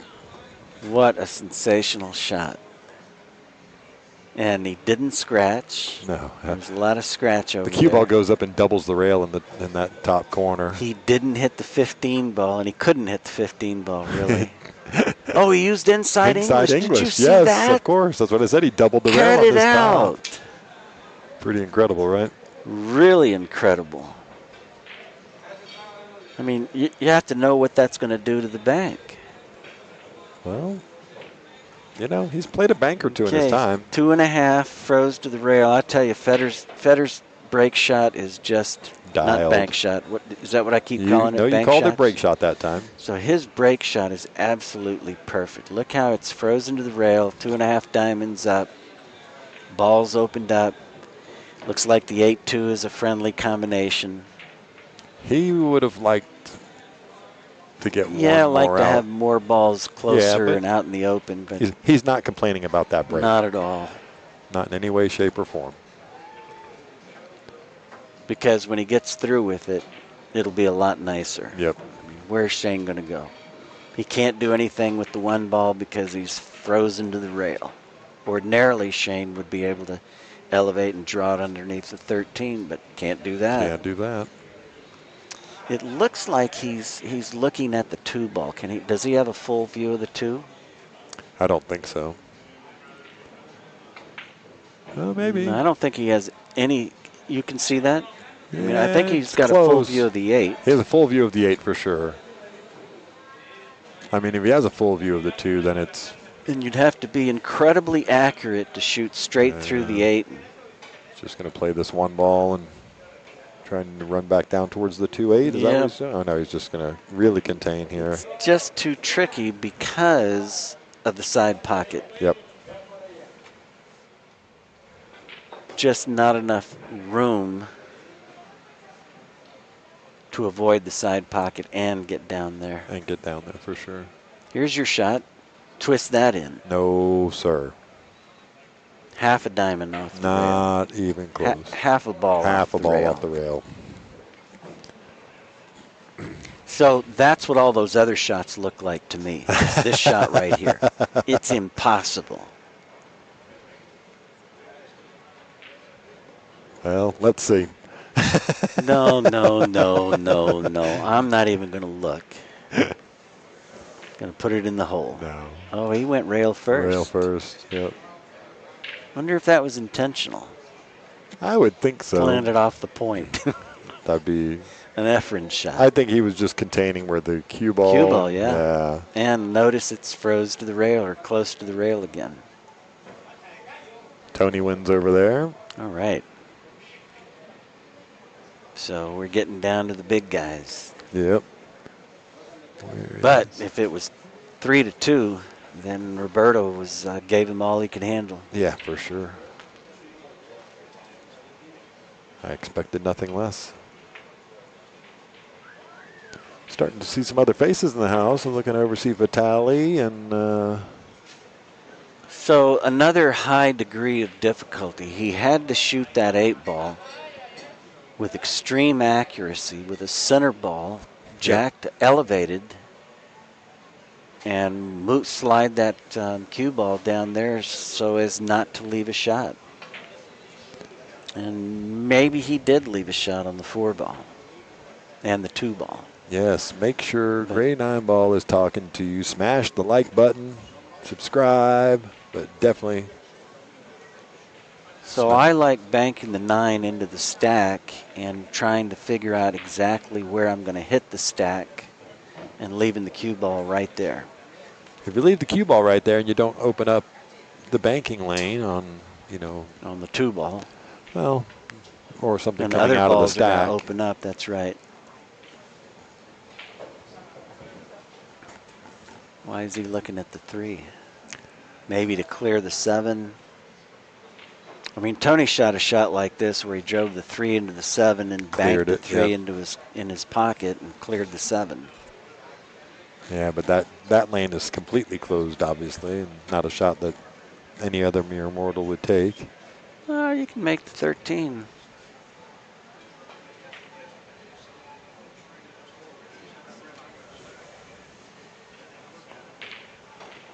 Okay, so he just shot straight into. I mean, the accuracy required to execute that shot. Are you kidding me? Yeah, it's pretty good at that pace too. I mean, he shot it 2 or 3 inches to the right of the corner pocket to go 2 rails and then drop down to tuck the cue ball neatly. I mean, that's just off the charts. What a treat to be able to watch these guys.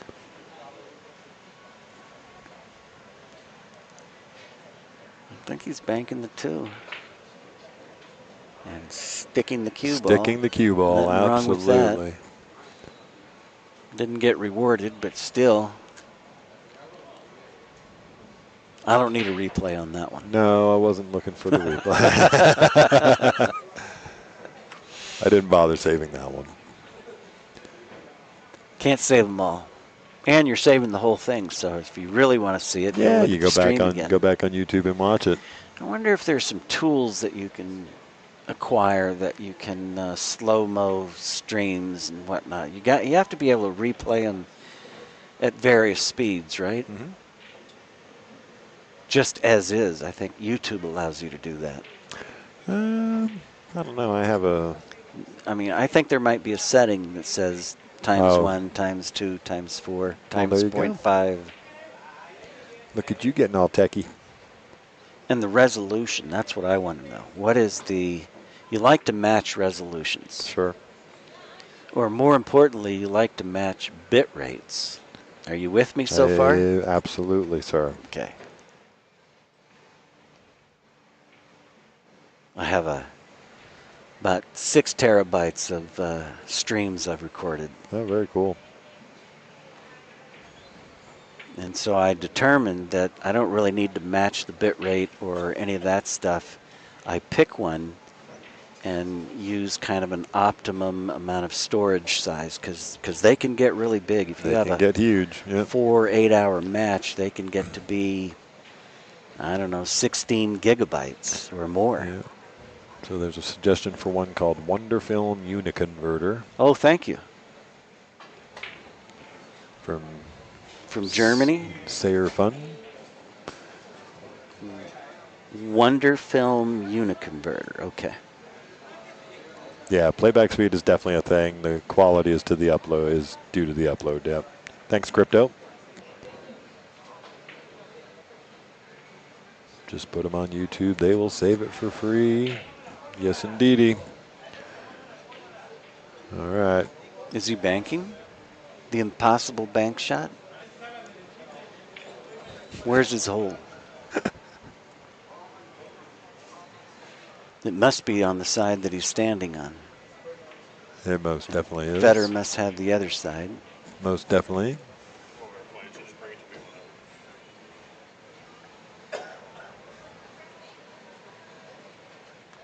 But you see that 9 ball? It's definitely bankable. Oof. Come on, these guys are pros. They can do this. Oof. Yeah, double oof. Looks like he's going to spin underneath the 13 and kick it over to his side and maybe come up behind the 2. Or he could just baby it. He did baby it. Yeah. And he got a nice roll out of it. And maybe left Federer a bank shot on the 7 where he could double him up behind the 11. I don't know if you can see the full. If you can see enough of the 7, then yes. No, I don't think he shoots it anyway. No, I don't either. Not given the 11 and 9s So over there. what about going off the 2 and trying to tuck in behind the 4? Behind the 4, yeah. And because of it's such a severe angle, just be happy if you get behind the 12. Right. But you don't want to hit that No, 3. so Well, he he found did it another off the ball. stack, yeah. And that got him down deeper. Very nice.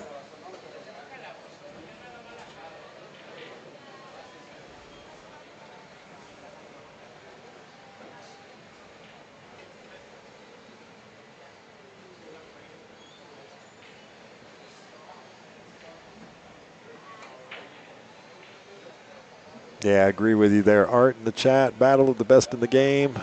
Quite the matchup here. Tough one here. He's got to make sure he gets past it. There we go. Well, what I'd really like to see is these guys engage in races to 21 matches. You know, I'd like to see Federer play Shane or Shane play Alex. In one pocket, yeah.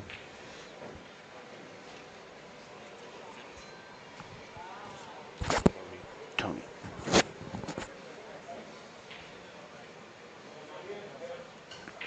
So yeah, Tony wins over here on table 2, so he's going to be waiting for the loser of this match. Now, who do you think Tony wants to play? You know, knowing Tony, he probably doesn't really care which one. Probably not, but I know that he likes to play Shane.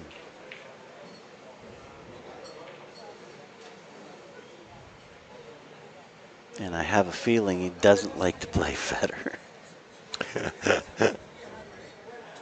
I don't really know about Federer, but I know that he likes to play Shane. Always trying to call Shane out. Yeah.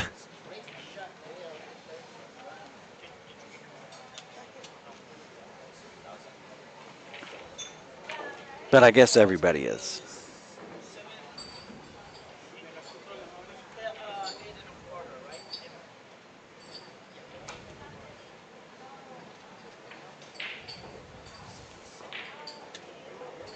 Yikes. And he got away with it. I mean, you might argue that that's exactly what he was trying for. Hitting those 3 balls and moving the cue ball slowly through there. Looks like he left the 12 ball. I don't think he wanted to do that. But I think he got away with a shot there. I think he could have easily the 12 left ball the goes. Just got to manipulate it through that gap between the 8 and the 13 on the right path, but it goes. And then what? Got it. Cut the 13 or cut the 2 ball. Can he see the 2? Nope. I think he was hoping to roll through a little further to have the 13, but does not see the 2. Well, I'm just happy he's back in the match, because it was looking pretty gloomy there for a while.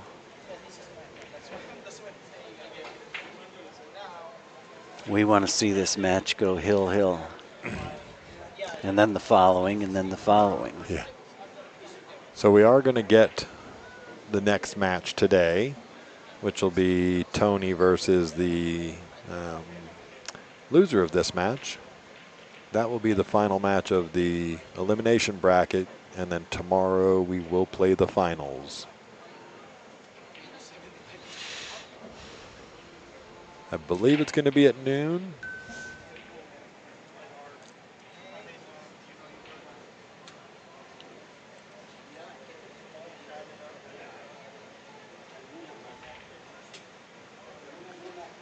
So if he makes this 13, he should get on the other side, on the right-hand side of the 11 ball, and come up for the 14 or the 9. Oh, this is so tough, though. Well, again, can he cut the 2 ball? I don't think he can see enough of the 2 ball. Can he see any of it? I don't think so. Okay. I think if he could see any of the 2 ball, he'd already be on that. He's all in on the 13 anyway. Tough shot, could really drift. But he likes, don't do it. Don't Bounce. do it. Okay, well that, I forgot that he had to hit that really hard. Now Federer would have been able to stop it halfway up the table.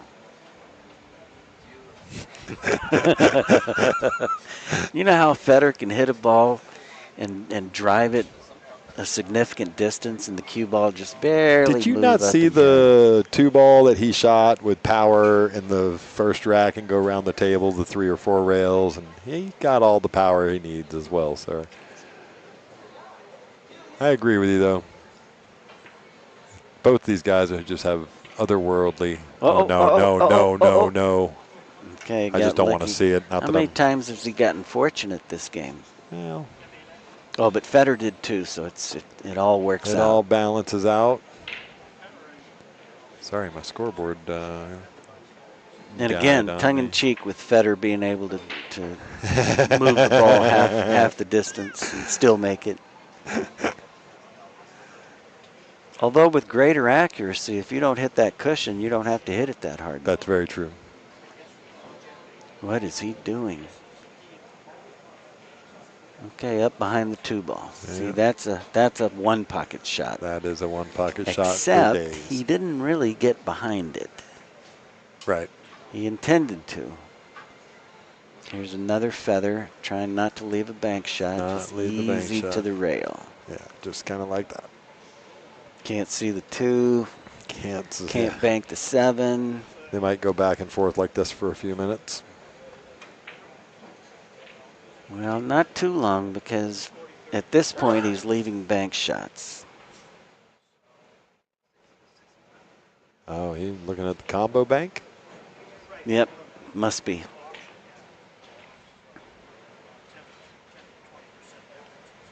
Not a chance. I mean, think of the dynamics.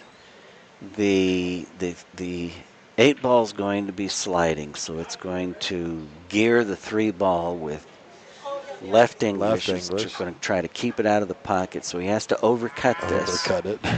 And now he's got to deal with the cue ball hitting the 8 ball. And the 8 ball's not going to do anything other than slide into that 3 ball. So the next question is, what's the cue ball going to do? And it's all about accuracy. Sure. This is a very unusual back cut combo. Get your wow button ready. Back cut combo bank. And don't forget, boy, he did it just right. And see how it held it? Gosh. That's that gearing action. Yeah, but he gives up the shot here. That's the gearing action of the 8 ball. Yeah, but he gives up the shot on the 4 ball. And did you get the replay? I did not.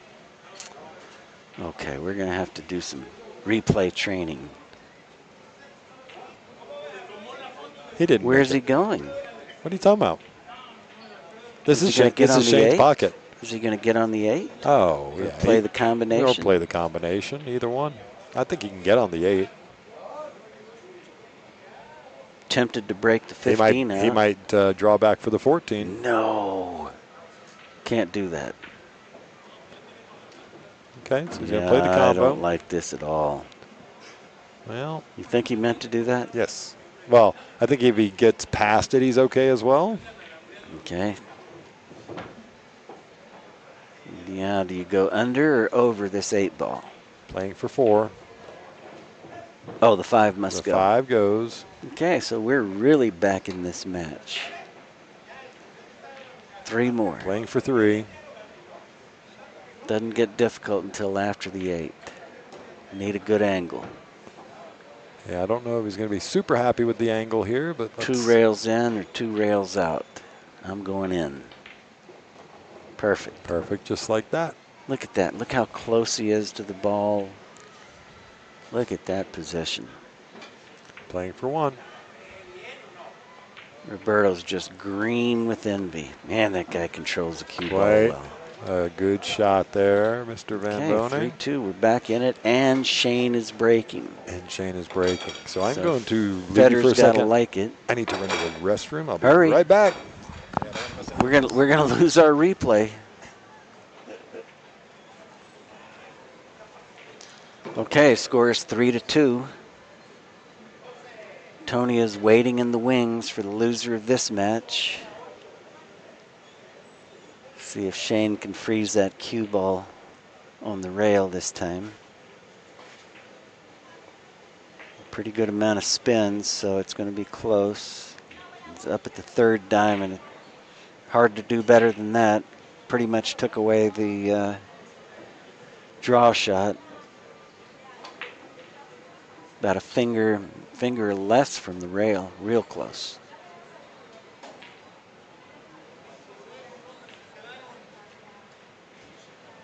Man, I don't see the escape. I mean, he's going to look for a bank where he can double him up behind the 12. That's not there.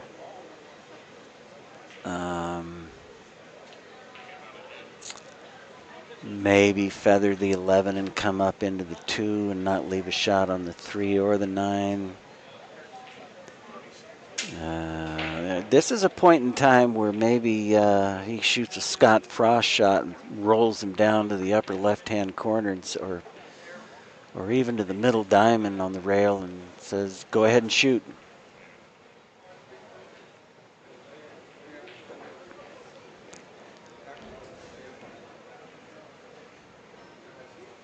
You could always try to kick between the 9 and the rail.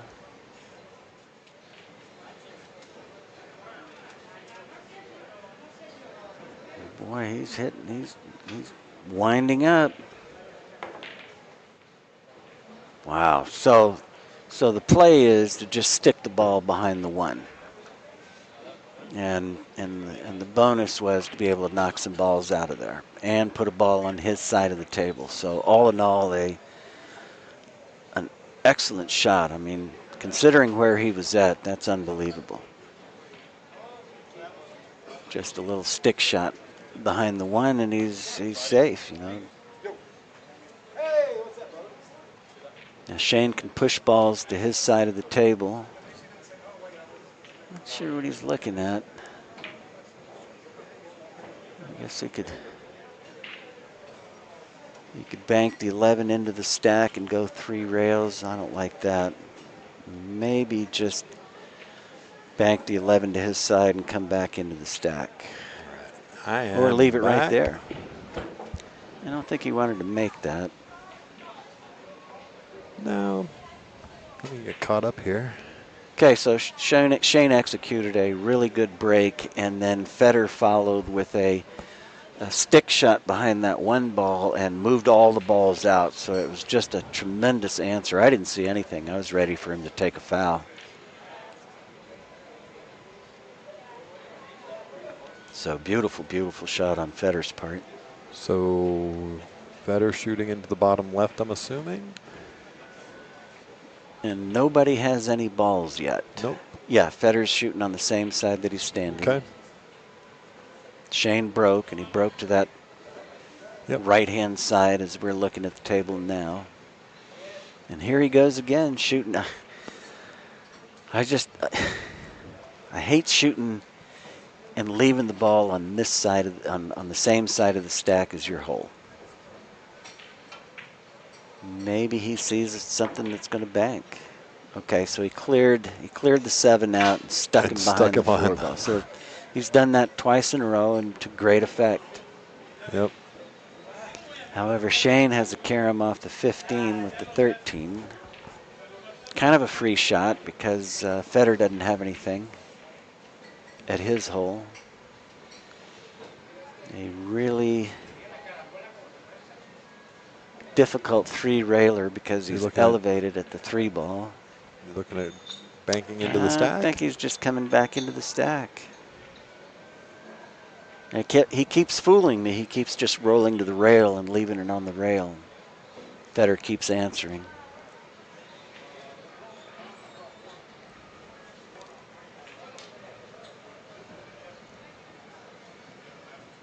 I kind of like the carom shot. That's how you get the 13 in front of your hole. Maybe it doesn't go, but you can put the cue ball down on the rail. While he's looking it over, just a quick reminder, make sure you click that like button, subscribe, and share. It makes all of these streams happen.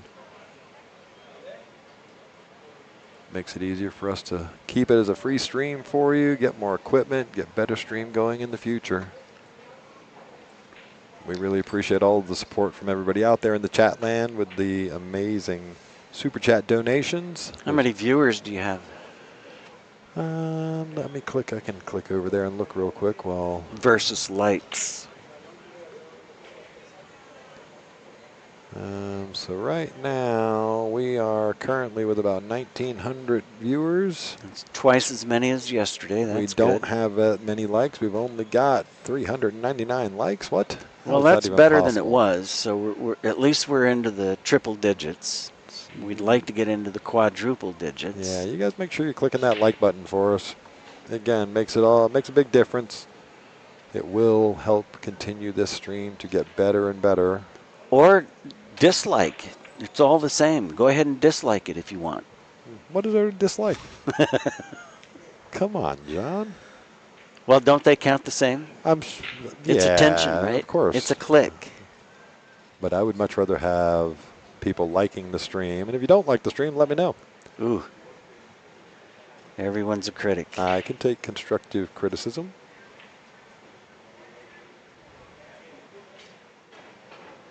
As long as it's constructive and not mean-natured. All right, coming back into the stack. Ooh. It wasn't just back into the stack. He was trying to kick balls. Yeah. He must have seen a shot somewhere and just didn't hit the proper ball in the proper place. Yeah, so I've seen some pretty mean chats that I very rarely look at chats anymore, especially when you're watching the Predator series where they do the chats. And I mean, they get mean and nasty. Yeah, well, there's no need for that. No. So I see Germany liking the stream, Hardwire Billiards. Well, we like you too, man. We appreciate it. Love that you're coming in from Germany. Think he's banking? I think he's not banking because that's going to make a mess of the stack. He might just be trying to bank the 9 up the table and stick this thing. Oh, yeah, another stick shot. And this time on the correct side of the rack. Only these guys are demonstrating that there is no correct side. Yeah, he did. Oh, he was banking it. Oh, my goodness. And look where he gets the cue ball. That's just. And no reward. Yeah, but he got the cue ball super safe. Right, right.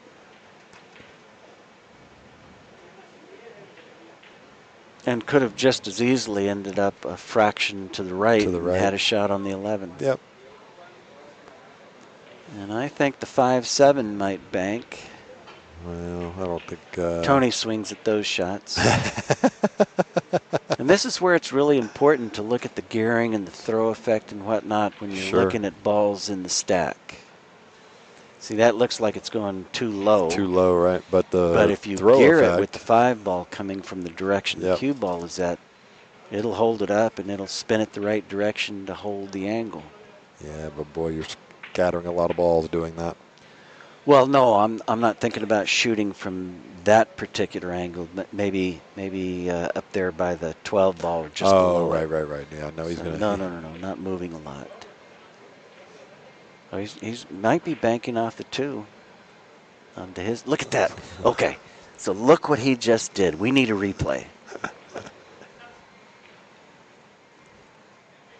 give you the overhead replay. So he knows that he's going to bank this straight through that. He's going to thread that needle, and he's going to lock Shane out by dropping it down below that 11 Sorry, I just ball. missed the shot, but Shane just played it. He just off rolled it down to the rail. Feather it down to the rail. There's no wow effect on that shot. Boring. Very cautious, very conservative, very effective. Hey, at Down One Pocket, thank you so much for that Super Chat donation. Man, that will get used to help keep this stream going, get us more events. Super, super thank you for your generosity.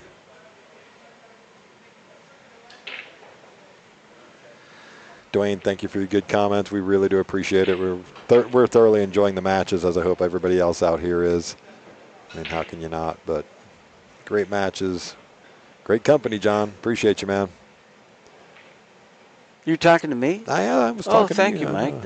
I'm having a ball. Good, man. I appreciate it. I'm getting my money's worth. And, you know, we still have, what is today, Wednesday? We have 5 more days of some pretty incredible action going on.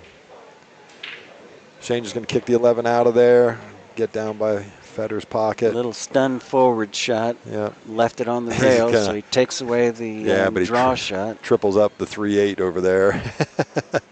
He'll take it, but it might actually go. I know Shake would shoot that shot. In fact, he would kick at it and make it half the time. Now, you guys in the chat probably don't know who Shake is unless you're a local player. He's the only guy that I can beat in Skinny Bobs. Don't believe it, folks. And the only guy that I know that doesn't have to gamble when we play.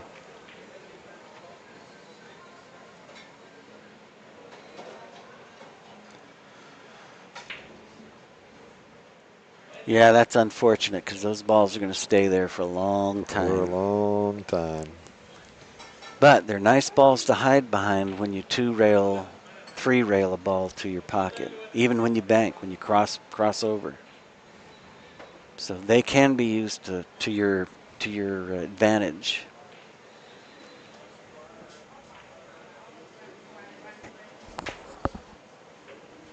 Is he looking at the 15 ball? Speaking of advantage. Yeah, he could be. I don't know if I like it. Yeah, so it's going to come towards the 13. That's hard to avoid. It'd be really nice if he could just tuck it underneath the 3 and the 11. Nope, not this time. Just stick it on the other side of the rack. Leave another ball on Shane's side. Nothing tempting. All the banking lanes are blocked. So Shane is finally going to get rid of the 7. You are right, man. I lost days there, Gumball. Today is Thursday. I don't know what I was thinking. So look at that. He must not have been able to see the right-hand side of that 7. Federer's been protecting this 7 ball for 4 or 5 innings. Yep.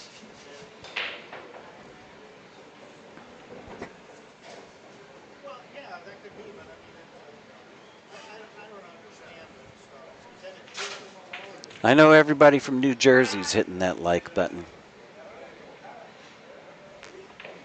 Dollars and cents. For sure. Has a lot of meaning. What, are you kidding me? All right, what are we doing here, Feder? You may be trying to bank it. Nope, just getting it out of there. Containing, absolutely. Oh, who's got the ball? 1, 2, 3, 4, 5, 6, 7. Federer has a ball. Okay, I missed it. I did too. That was that crazy bank shot. I am sorry, folks. That was, you know, sitting here watching this, I do get a little mesmerized every now and then.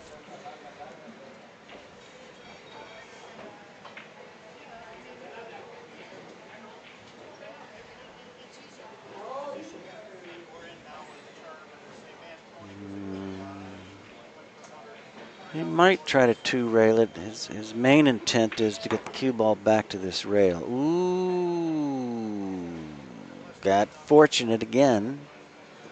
Hit that point.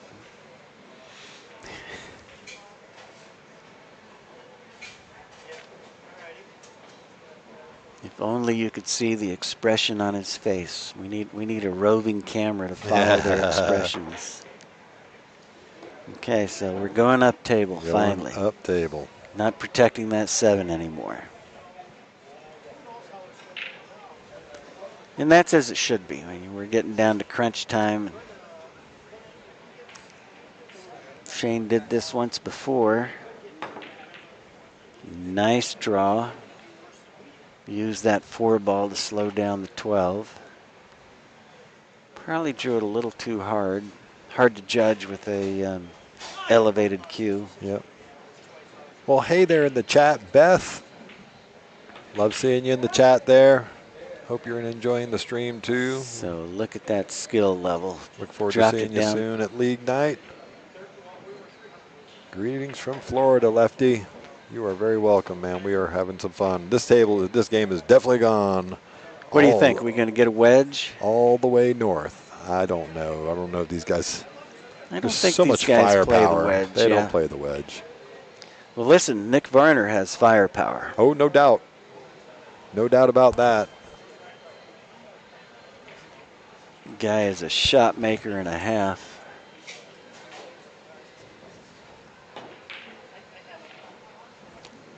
Okay, so they're just going to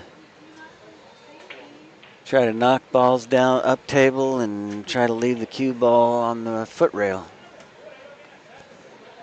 Shane has an interesting shot at a crossover bank. And he would leave the 14 and possibly the 12. Yeah, but not sure. likely. I mean, I think it's a free shot. He's not shooting it. So, well, he's winding up, so I don't know what he's doing with this 14. Trying to open some balls up. Oh, yeah, it was just for the fans. Fun and entertainment, just straight back and forth in between all those balls. Yeah, there's Gumball says in there, we may be in for a treat with some upcoming shots. Most definitely. B.R. Jones coming in from Burnet, Texas. Glad you're here with us, checking out this incredible one-pocket match. This 12 is bankable. Joe Guerra from Tucson. Thank you, man. Oh, look at this thing. Watch Bank the side and pocket. the side pocket. What he says. Look at his reaction. He just he just knows. Right, but I think he only gave up 3 balls, so. Oh, yeah. Wait for it, right? So let's see. 1 goes in, 1 comes out. That puts him back to 0. No, so he only gave up 2 balls, probably just 1. Well, this is Shane shooting, so 2 balls. I'll give him 3. Yep. And what's the score? Right now, The 0-0. ball count is 0-0. So there's 15 balls on the table. Doesn't look like it. Yes, indeed. 15 balls. Yeah. Oh, now, man. Did he bounce up the table enough? Oh, my that? gosh. Oh, that my is word. definitely getting a clip. Oh, my goodness. Another wow shot. Oh, my goodness. How you like me now. And just barely thinned it. Thinned the 9. Oh, my moved it out of the way. Yes, indeed. Touch of a champion there, sir. Both of these guys, though, I mean, oof. Firepower. Well, the shot that Federer made was pretty strong. It was. Pretty sporting. Absolutely. And he couldn't put too much draw on it because you lose the gearing effect. So he pretty much had to, just a tip below center. Yeah, for sure.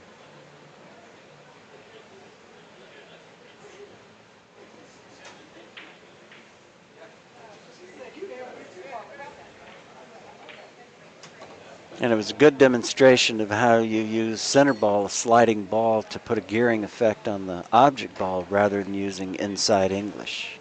Yep. Yeah, Jay Bunch. Tony Chohan is waiting for the loser of this match. We will play that match this evening. I think when this match does finally end, we might get about a 30-minute break. We'll see. It'll be up to the players, of course.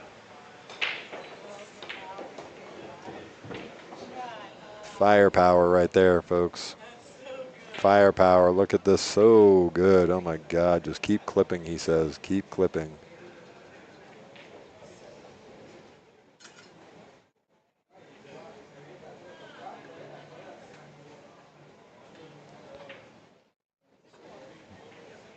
So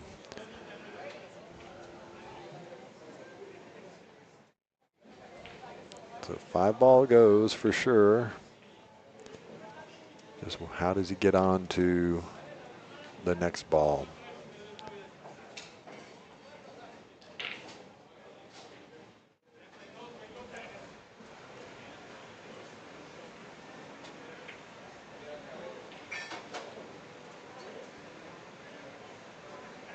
Oh, I don't like this. It almost looks like he's trying to follow forward and get back, go all the way down and back up to get a shot. Can't really draw it because he's just ever so slightly the wrong angle. So I guess now he's looking at a possible bank shot. And from that distance, there's not a lot of room for error, so you don't want to be putting a mile of English on it either to try to get around. Yeah. Yeah, so it looks like Oh, he's my gonna. goodness. No, I don't think he's winding up. I think he's just. No. Oh, he was winding he did. up. Man, what an effort. Well, hey, shout out to H-Town Abel there. Thank you for that donation, man. We really appreciate it. He says, shout out to Cowboy Randy, the plumber. Met him last night at Skinny Bob's. Reed running the table, the legend of a kid. what would have been wrong with playing position for a 2-rail on the 12 ball? Yeah, well, it's not what he liked.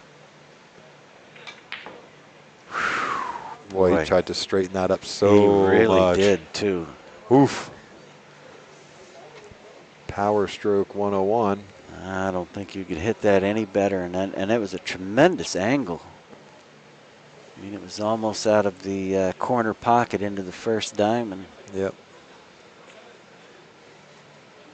Which, if you compress that cushion enough, that's about where to hit it. Yep.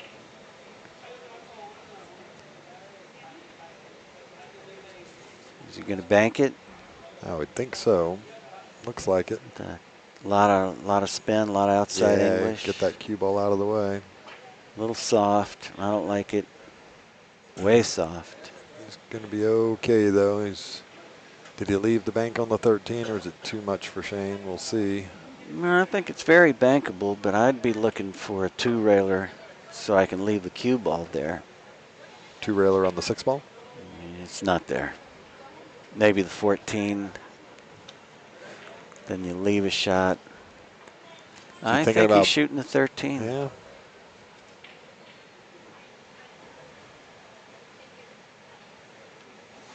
Yeah, stretched across the table here, so this can make it even. Well, he might be able to tuck it underneath the 3. I think he's just measuring. Yeah, contemplating the possibilities. Oh, there's a 6-ball down there. Yeah. Get rid of that. Don't leave Fedor anything.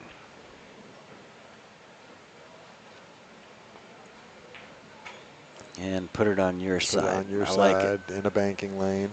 Not anymore. Oh, it's in that impossible bank position. God. Okay, Federer actually has a bank shot here. Yeah, on the 10-ball. But it's one where he's got to, shorten it up with a this one, a sliding center ball, tip below center.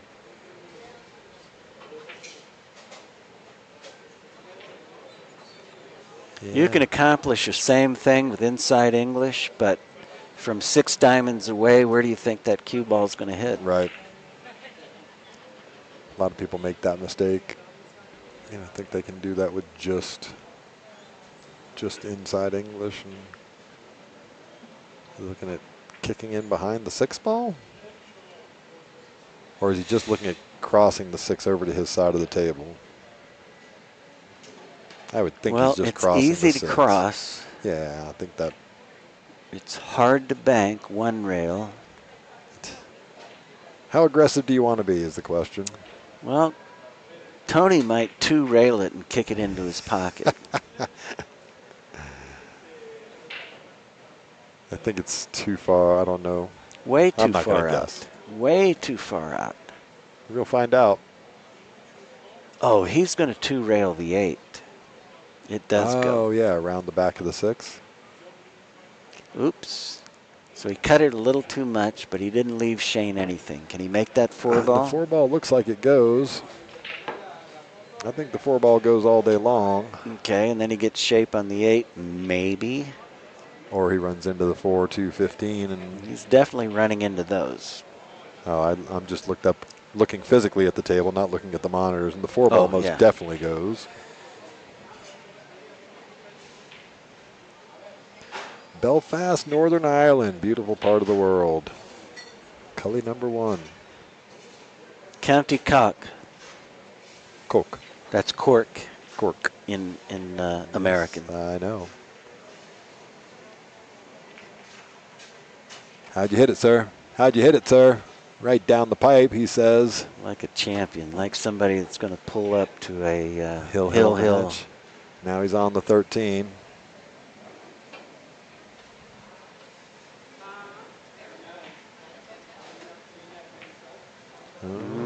Might hang. Federer might cut this in and spin around and break out that cluster and run out. So 5-0 right now. 5-0.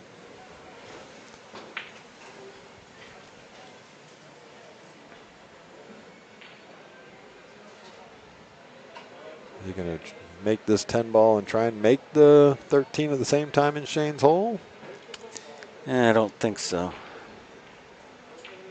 Or you make the 10 ball with a lot of top and get back up behind the 317? So this naturally goes at the corner pocket. Yep. With no English. With no English, right. And you can't tell what English Federer's putting on a ball until after you see the ball leave his cue. So a little outside. Oh, he's got bump that. Oh, look at this. And he's got a shot on the 6 and a real nice bump. Question is, can he go to the rail and back behind the 7? I say no. The shot's there. Oof. Yeah, exactly. And he's got just the stroke to do this, you know, just a kind of a medium stroke, and he gets so much out of that cue ball. And I think you can get that 13 out of there pretty easily, even though it's inside the point, don't you think? Yep. So we're getting up there in the likes. I appreciate that. Everybody make sure you keep smashing that like button if you haven't already done it. All right, yep, he's going to try and get across and come up behind the 7 ball. No?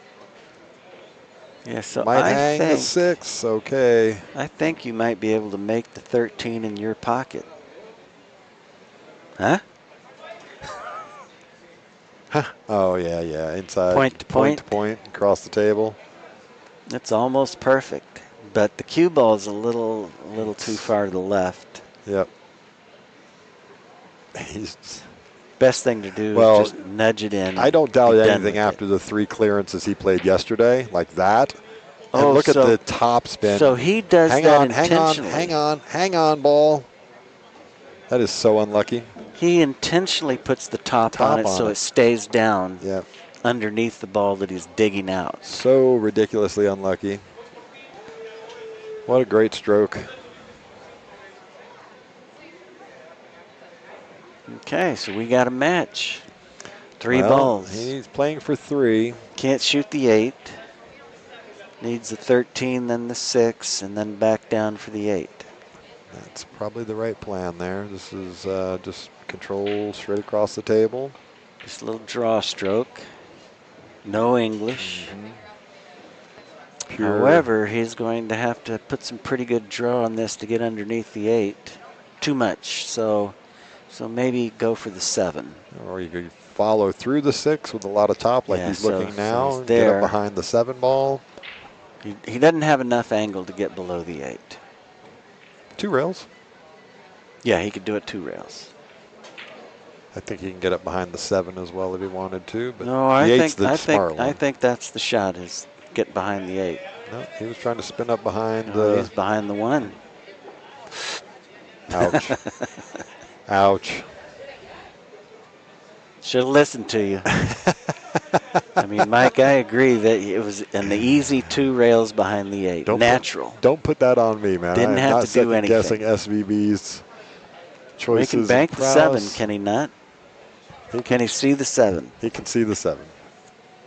I am pretty certain he can see. Can we get a Oh, top maybe view not. here? Maybe not. Maybe you're No, right there. he I can't. apologize. He cannot. He could cut the 1. He could cut the 1, or he could 2-rail the 8 ball.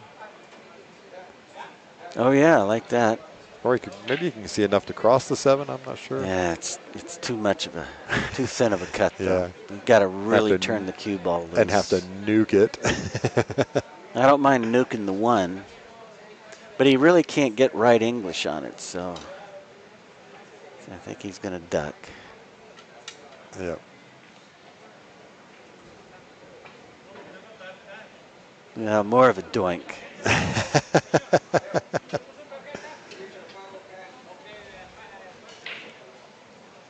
So he can't 3-rail the 1 because the 8's sitting there. Can't bank the 15 because you leave the it's world. frozen. He could twist the 2 ball maybe. There might be enough room between that and the 15. But Yeah, maybe. He's. Oh, he could bank the 1. Yeah, he could bank the 1. He's pretty good at this. Just think of the accuracy required to shoot that shot. Yeah, unfortunately, he just gave it up. He just left straight in on the 14 Okay. ball. So, guess what, folks? We sent Dandy Don home. We went 3-0 to Fedor Gorst, and now we are in a hill thriller. What more could you ask for out of this match? And we're not allowed to call for the gravity-challenged lady singing, are we? Very true. I miss those days. Yeah, thanks for the donation there, Mike. Don't forget to like, Mike. We definitely appreciate all the generosity and donations and super chats from everybody. And yes, we are hill to the hill. Has to be one of my favorite names, Mike. I'm rather fond of it. I've named several of my pets Mike, or Michael, or Big Mike. I've been... Archangel. Yes.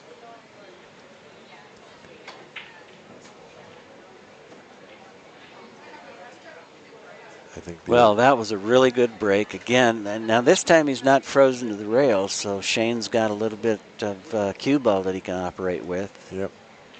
He doesn't have to. So I wonder if he can do one of those Federer 9-ball, all the other ball clearing shots and then stick it behind the 13. I really like that shot. Man, that was something.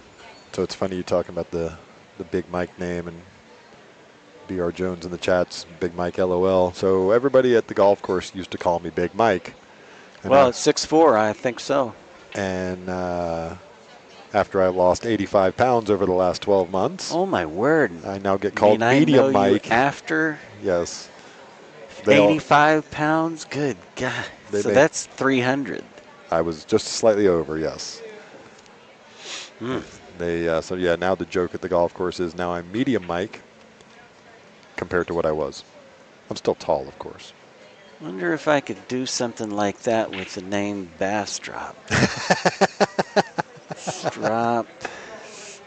How do you make a smaller strop? Chicken strip. Strip. There you go. So he's a strip now. Because he was hard pushing 300 pounds for a while. Yeah, so he's elevating. He's going to get down underneath it. Hopefully pull it down below the 10. But I don't like it. I don't like it either. It's so easy to drop in front of the 10, right? Heck no. Or scratch.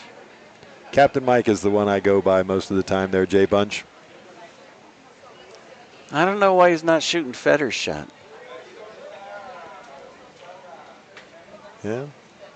I'll tell you why. Because if he if he shoots the 9 and crosses the 6 is going to come right back into Right the back stack into the stack. and unstick him. Yeah. So he really can't do that. That shot is not on for sure. But I'm going to go home and practice that shot because, man, that's effective. I don't know how I'm going to elevate, though. My arm just doesn't cooperate with an elevated cue. Crypto in the chat says in England they have the jock strop. Oh, so cleverly, you see how he played that for the safety? Instead of trying to draw it down the rail, he played it with like force follow into the rail. And didn't leave a bank shot or anything. Didn't go down too far. Yeah. So he sort of protected He's a really few kind of of his clever. own balls. Yeah. He just dead stunned it. He doesn't force follow it. I thought he followed it at first. But yeah, good shot there. So we haven't seen any high karate shots.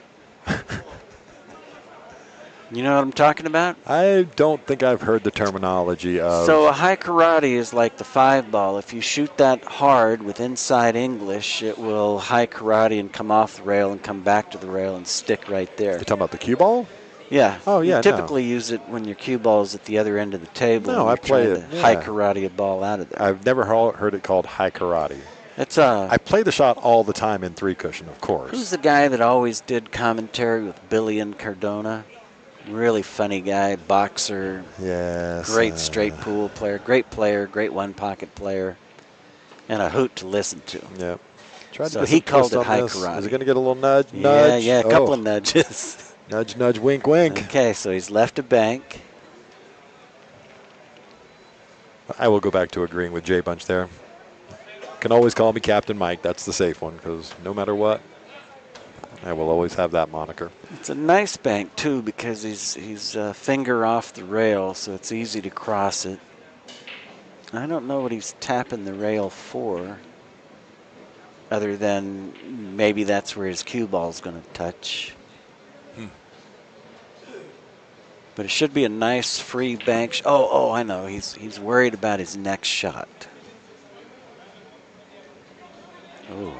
He's banging it. Diliberto, that's the guy you were thinking of? Danny Diliberto. Danny Diliberto, right. Yeah. Right. Thank you for that in the chat there.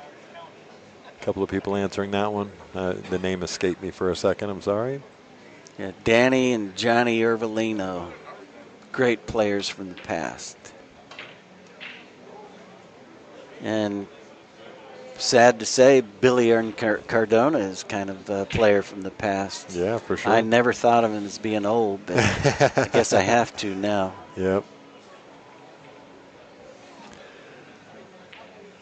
Yeah, he's still a gunslinger. I mean, he's got a great shot. Very, very good shot maker.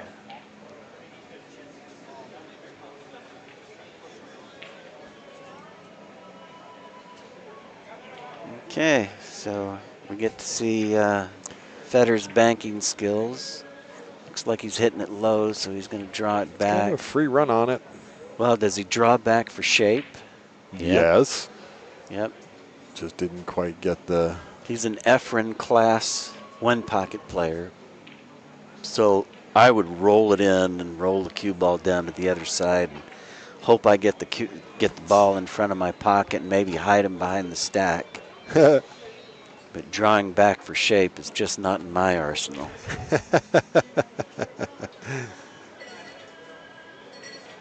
Yes. Unless I'm playing shake, and then I can wind up and let one go. Yeah, well. And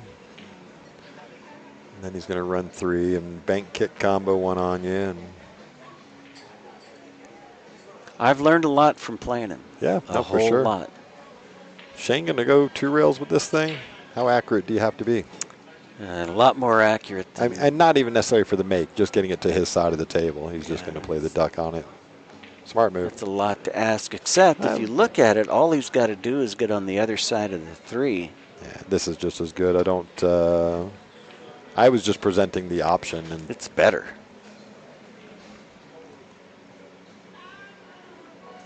It's hilarious. You're watching the table and I'm watching the screen. Yeah. And you have the better view of the table.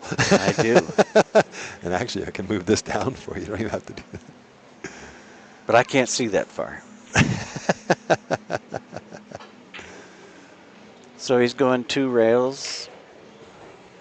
Is that what he's looking at? I would think so, right? Trying to edge that 5 ball. If he misses that, he hits the 9 ball. Well, even if he catches the 5 ball thick, he's still on the correct side of the table and not really risking a lot coming in. Yo, B12, welcome this evening, and thank you so much for the generosity and the awesome donation there in the chat.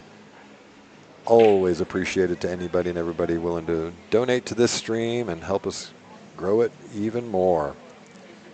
Thank you, B12. We will definitely enjoy a drink on you. Thank you again. Yes, I need to clean it. We don't have cleaners. I think they stay well away from all the electronical equipment in here. Good thinking. Don't want any shorts. Yeah. All right, well, that was a really nice shot. So that was what I was saying. Even I'm if he comes in surprised he thick hit it on that full. Yeah. But that gained him a 1 ball in front of his pocket.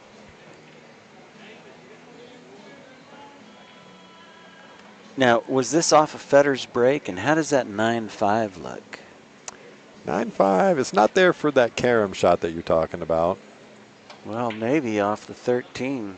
I don't think so. Oh, off the 13. But does the 9-5 line up with the corner pocket? Close. Little low. Just a little cut. You wouldn't want to play it off the 13. I mean, maybe a Tony, but too much risk involved in that shot, I believe. Right, you're on the wrong side of the stack. All kinds of bad things can happen. Yeah.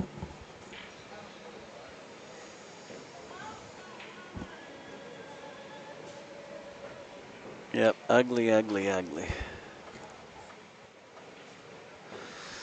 No good way to get to that 1 ball. What? Just a little feather down to the rail, maybe? I mean, that's the simple No. duck, but he's not. That's no good. Oh. He can punch the 5 ball and knock the 1 out with that 5. But he's not doing that. He's just making sure. Look at this. But he did spin underneath the 1. Pretty good shot. I don't know. He left a bank. This is Federer after all. Which bank?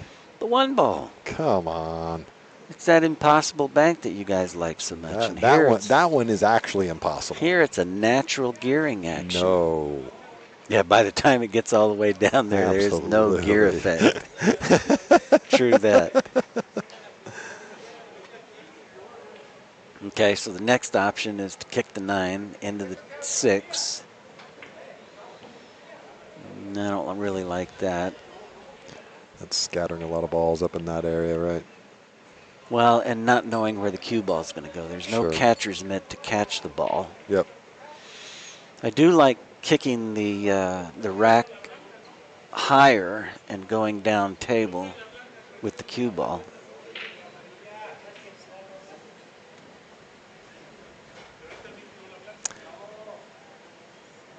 Yeah, you're right, Jeff. There is nothing is impossible with Federer or Shane or Tony, or the list goes on and on with the guys we've had here this week. Wait, that 1 ball bank is impossible. I agree, it's impossible. Yeah, I mean, it's... I wonder if you could 2-rail it. I think the 5's in the way of that. He did go ahead and kick the 9. So he gets the rail. Move balls to his side. Yeah, a little bit on his side, gets him open. Left 6 for Shane to knock out. Can't really get to his 1 ball. You're right there, PV. Sometimes there is no great shot. That's very true. And the 12 might be bankable, so this time he doesn't want to roll up underneath the 1. Probably should just stop right there at the 6. Yeah, you either stop right there. I mean, you could send the 6 ball around and stop right there and get the 6 ball going up the table back to your side of the table. Got a nice 4-railer there into Federer's pocket. No. You straighten this up and bring it up and around to your side of the table, middle of the table. You think? It's going to take the... Yeah, I see it now. Mm-hmm. Just put the 6 on your side of the table. A little stop shot. And here we go, the impossible bank. You know, it's funny, when I was outside before this match, somebody had asked me what I thought, who was my pick for the match, and I stuck to my guns. I'm not taking a pick one way or the other because I love both the players, and I think they both are incredible. So born to be a diplomat. Well, maybe. The next one, they were like, well, how long do you think the match is going to take? I was like, well, it could be 20 minutes. It could be 4 hours. Well, when it goes 3-3, it's going to take quite a while. Yeah, we're a little over 2 hours now, right? Okay. Right back into the... The match is on the line. The tournament is not. Now, he can't shoot this 5-ball bank, although it is on. He's not going to risk leaving that. So has Shane come from 3-0 down? 3-0 down and down 3 balls. Pretty strong. In the 4th rack. Pretty strong. Do you think Federer's confidence has wavered? Nope. Not one bit. Nope. Not his style. Think Shane's confidence has Grown improved? 100%. I can tell by the way he sits in his chair and stands and watches the shots. Yep. Because for 3 games there, he was kind of he was a little slumped over. Got to be careful here because the 6 ball's bankable. Even though I would never dream of shooting that shot from underneath. Yo, what's happening, Justin Espinosa in the chat? J.E. Thanks for joining us, you beast. The straightest shooter in Southwest Texas. Southwest Texas? Are we in the Southwest? We are Central Texas, sir. We're Central? We're about as central as it gets. So why am I in the Southwest Irish Wolfhound Rescue portion of Texas? I have no idea what they're... Yeah, so they include Austin. They're gerrymandering of their districts. They're San Antonio, Corpus, and Austin. Yes, Fedor did break So in this. North Texas, East Texas, Southwest Texas. But yeah, Central Texas, the heart of Texas. This is Central Texas. Doesn't seem like the heart. Dallas is more like the heart. Drive 10 hours to get to El Paso. That's right. or It's a 10-hour 7 drive. hours to get to Louisiana. I had a Suburban. I could make that drive in one trip without stopping for gas. The kids hated it. Are we there yet? I got to go to the bathroom. Yeah, I told you. So what do you think here, John? Leave. What does he do with this 1 ball hanging over this pocket? I kick 2 rails into the bottom of the 1 ball? Between the 1 and the rail. So I actually like the other kick, but look at this. Going to get the ticky kick, bink, ticky. Yep, perfect. But now he's left that 6 ball bank. And in fact, he's left the 1 ball bank. I think I like this. Well, the 1 ball bank is tough. Right, because you can't use outside English on it to get out of there. If you use inside, you're going to go up into the 4, if you're lucky. Probably the 6. Probably not get a shot. If you could miss the 6, you might get a shot. But you risk knocking a whole bunch of balls over to Shane's side. Right. But not Federer. I mean, he's got you know, the perfect speed, the perfect stroke to get everything possible out of crossing that 1 ball. Yeah, I'm not a big fan of banking the 6 because the 1 ball is obviously in the way of that. You'd have to get right below the 1 ball, which is really tough. Do you think he could 2 rail the 5 ball back towards his side with some follow? That sure looks like what he's looking like. And that requires just way more accuracy than I ever thought of having, so I wouldn't even consider it. Yes, and Tony is set up to play the loser of this tonight, so we will be on the stream tonight.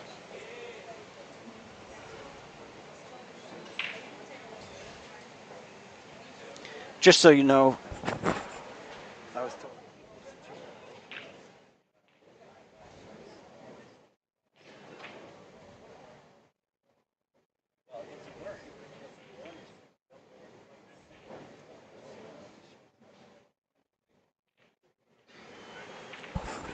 Okay, sorry about that. I'm back. Yes, you And are. there he is shooting the. Oh no, one railer. One Wow. rail. Okay. I don't didn't know see it why going we didn't one, see but that. now he's going to drop down here. Is it stop? It's okay. Well, it is. I don't think he can bank it to one. Well, he's close enough to where he can spin into the 5-ball. Look at that. That's a possibility. Yeah, it's. I mean, it's the only way you play this shot if you feel like you can get into the 5-ball, right?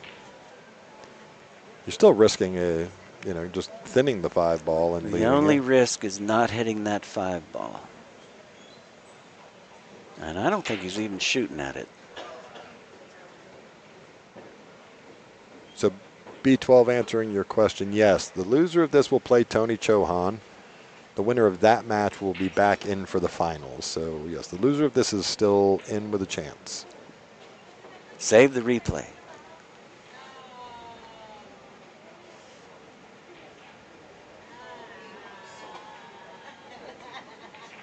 Yeah, he got the 5, but he really didn't get the 1 the way he wanted to. Yeah, now I don't think it's bankable. And he's taken away the 6-ball bank, so he's in pretty good shape. He's I don't got the know. impossible 5-ball. I don't need to save that replay. The 6-ball bank might not be on, right? Well, I think the 1's in the way. It's close. Even with a little twist. So 12. No, I think it's way in the way. I mean, Okay. you really have to open up that angle to hit Yeah. it above the diamond and get into the pocket. But again, my perspective with the screen is terrible. Oh no, it definitely changes when you're actually on the table looking at it. It wouldn't surprise me if he could twist this. Well, here's a shot I like, is to go rail first and bank the 1 back to my pocket. Rail first. Oh, right, come across the face of it?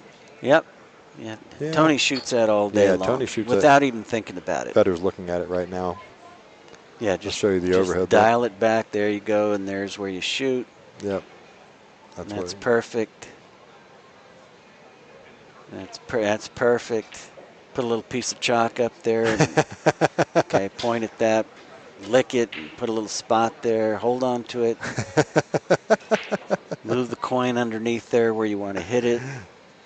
Make sure the angle looks right. You're not allowed to mark it. Or leave your cue on the table. Or leave your cue on the table, exactly right. Or rake the balls in until they all stop moving. So that's very nice. And gets the twist. And he makes it.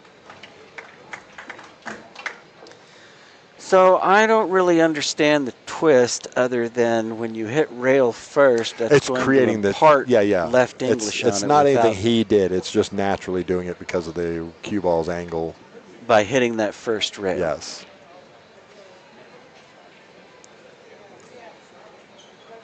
Now all he has to do is make this and he's off to the races.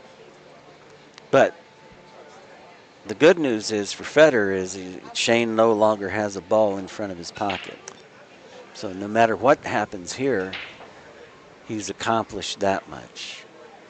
So you can't just roll the 5 in. I don't like the shot when you have to elevate and spear it in, but that's what he's going to do. And he needs to get it back far. Does the 3 get past the 10? 1 ball. Sorry, it's been so long since I scored a point. The scoreboard here in front of me shut itself down. 1 for Federer.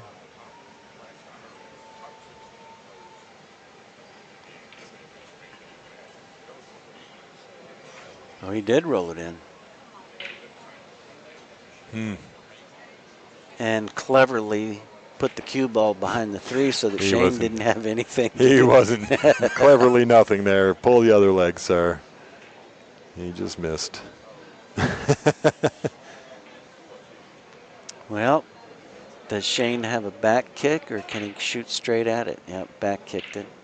Yep. No rail. No rail.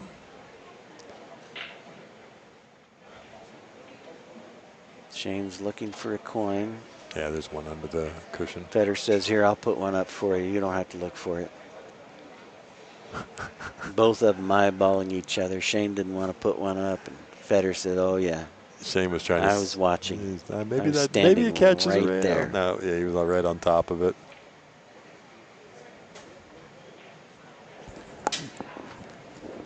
So look at all the shafts Shane has in his cue case. Yes. 1, 2, 3, 4, 5. I wonder how he decides which one to use. Yeah. Probably based on the tip. One of them is a jump cue, of course. One of them is a break cue. Oh. Because he is playing 10 ball after all. Oh. And then he'll have 2 backup shafts for his playing shaft. So how does that 13-9 situation look? Is there anything that he can do out of the stack? Yeah, No. he's eyeballing it, but. Well, so the 15 caroms off the 2 in the right direction, but it's a little bit low. If you could, well, so how does the 13 carom off the 9? It's a little high, at least from this angle. And there's no reward, because if you shoot that, everything goes to in Federer's direction, and you're stuck behind the stack. There's just no getting out of that. Yep, for sure. Unless you could, yeah, so is he back to looking at the 6 ball and knocking the 5 out too? Yeah. I would think so. He's just going to smash it. I'm going to smash your boy. Hold the cue ball right there. Okay, good shot.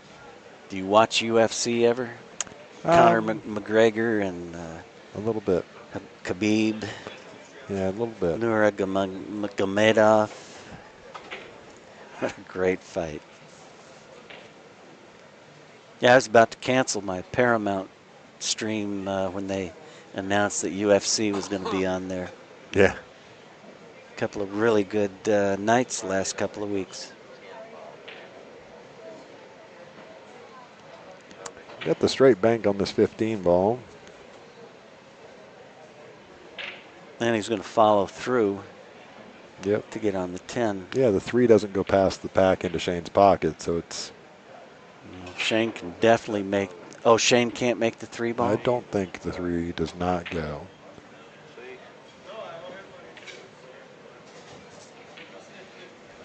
Get him on a microphone, would No. you? No.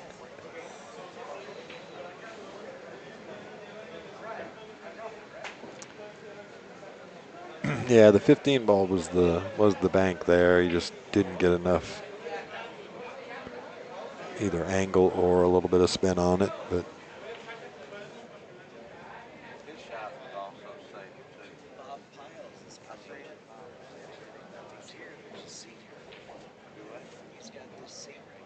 Yeah, we'll move this guy out of the seat for Bob.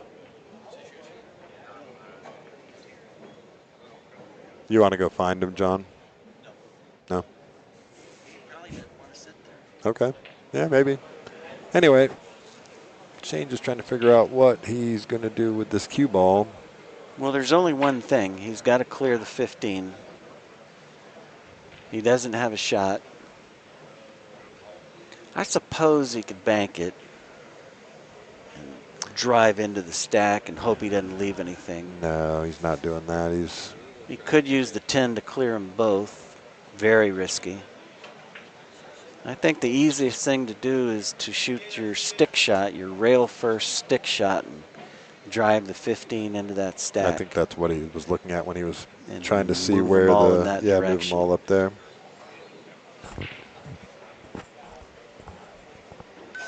But the thing to realize is this is it. This is the game. This is the match. So whatever he does, he's got to be careful not to leave Federer a shot like he did the last time. I think he's really fortunate He's going to to be send at the the 10 and clear the 15. No, Off the do 10 that. into the rail. Yeah, it's there. I mean, you could bank. You could shoot the 10 into the 15 and cut it. But you're taking a big risk on coming back and hitting your cue ball.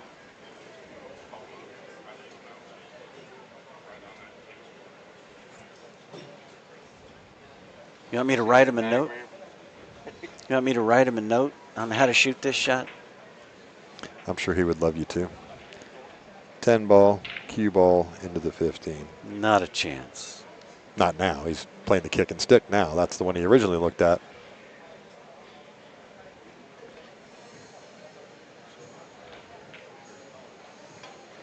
And he hit that really good. It's a foul. How many does he own now? Not a foul. The cue ball got to the rail after the flip. Looked like a foul to me. I mean, did he get a rail? Where's the replay?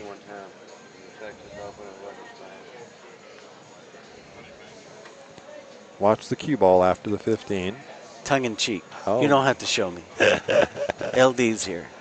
I've made so many bad calls on him. Oh, that's funny. As a referee. I'm just making sure everybody saw it.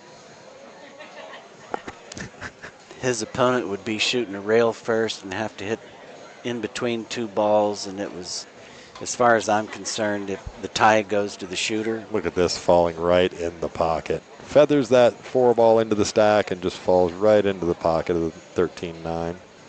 Great touch. This is a shot worth practicing because it's real easy to get it wrong. So now Fedor, not Feather. Feather. Yeah. Feather. Fedor the Federer. Just right back into the stack. And right now the balls favor Federer. That 3 goes, I believe, and the 8-14 goes. So he's got 4 balls. He might even look at a little pace with this one, but no. No, doesn't want to give Shane anything to shoot at. This stuck to the stack is a good place for Shane. Yep. And Shane may have to take a foul unless he just wants to feather down to the rail or challenge Federer. That's what I would do. I would roll down off the 5 and try to get behind the 6. So Johnny in the chat there, the names on the scoreboard down there are not indicative of their pocket. The other pocket is Federer's. Hey, now there's something you could do. I'm not doing that. Have another display that puts their name on the pocket that they're shooting to. Little label right there. Yeah. Oh, what was that? Did he hit it? Did he get a piece of that? Of course he did. Yes, indeed. So he's challenging Federer. He's challenging Federer.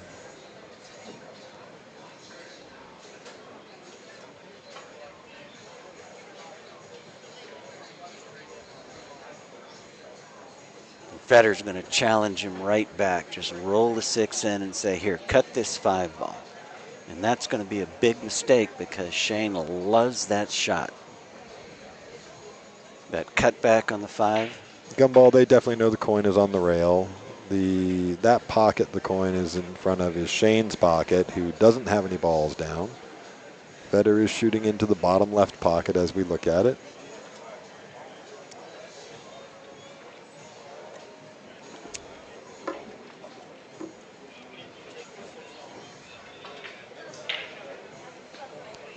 The scoreboard is provided directly from a feed with digital pool, so I don't have control over which side the names go on. You're exactly right, Slim. It just makes that containing shot. Get that ball back down this end of the table. Make Shane make a decision here as to what he wants to do. Yeah, let's see Shane shoot a cutback shot on that 5 ball. That's not happening. No, but if he's on that bottom rail, Shane will shoot it. Oh, yeah, on the bottom rail. Okay, so he needs to move the 10 out of there. He's got a bank. Got to take care of the cue ball, and I don't know if he's got enough room to get on the left side of the 10 ball. 3 ball in his way. He's shooting at something. Yeah, Jeff, I did see those monitors at the Olympics that they were using on the family members That's pretty awesome watching their heart rate go up So when a they're little bank shot. okay. Comes back to the rail. I say that's a win. That is a win. Except Federer's got a bank shot on the 8 ball into the stack. Into the stack, So yep. he can either be delicate and just move the 8 underneath the 10 and get it in front of his pocket, or he can smash it. I think he goes for delicate.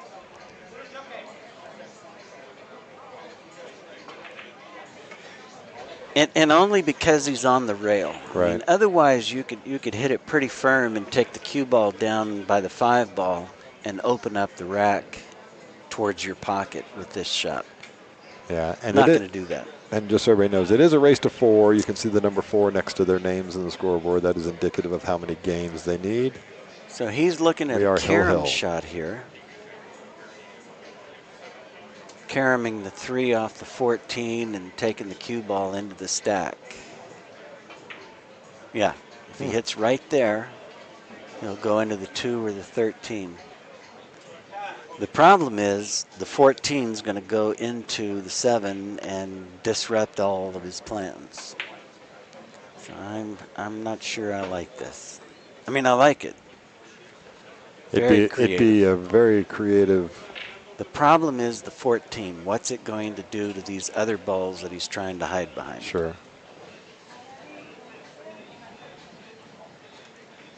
Okay, very nice, very well executed. Oh my word. That was a ridiculously good shot. We'll remember that for future one pocket games, will we not? Well, you have to be able to execute it, though. So we only wow it if it falls in and he's got a shot. No, I've got it memorized. It was a great shot.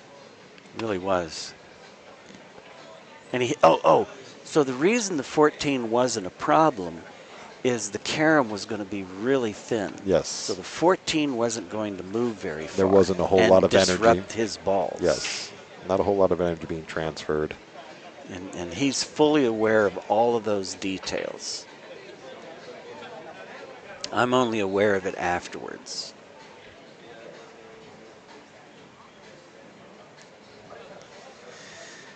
I guess he's going to try to cut the 13 in and not foul. I better look at the table here. So it does look very cuttable, but I don't know how you generate enough speed to cut it into the pocket and not foul. Yes, Art, you're right. 2 things stacked against the average player. 1, you have to see it. 2, you have to execute it. Ooh, that execution, man. That's 90% of the problem. Yes, I should be executed for some of my execution. B12, this is a great game. You're saying my nerves would be shot playing this game. It's a great game. But execution is what allows them to shoot so many shots that we don't even dream of trying. God, man, look at this shot. He's going to nip it. Oh, the 9 came out. Oh, my gosh. Can we get a replay? Risk reward.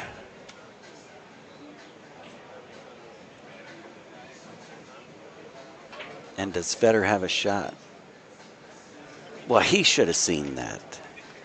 Oh, yeah. He did study it. He looked very carefully to see where those balls were going. And look where the 9 is.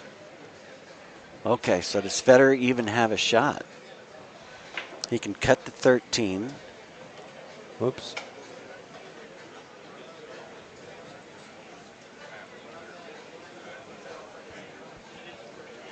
Well, he can cut the 10 ball down into the combo if he wants to take that on. No. But yeah, it's a pretty big pocket with the 3 ball there. So I think the 10 ball is probably your best shot. Good call. You're running back into the stack, pushing balls towards Shane's, but you end up with a shot on the 4 ball. Yeah. I like everything about it. It's got possibilities. Now he could. Jeff in the chat says he always has a shot. He is the ghost. He could spin the 13 in and make Shane's 12 ball. Yeah, just.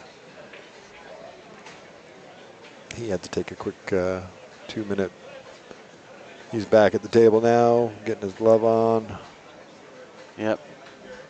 Looks at the 13, option 1. Option 1. Looks at the 10, option 1A. Yeah. And that's where he's going. I like that option. Because he could go rail first, he could go straight into it, he could do an awful lot of things. He could hit it perfect or he could hit it imperfect and still make it. Yep. And yes, B12, you are right. The 10 into the 3 ball. So what about the cue ball? Just comes straight back out across, right? Into the 15. You could actually bring the... Even if it hits the 4, it's okay, but it won't.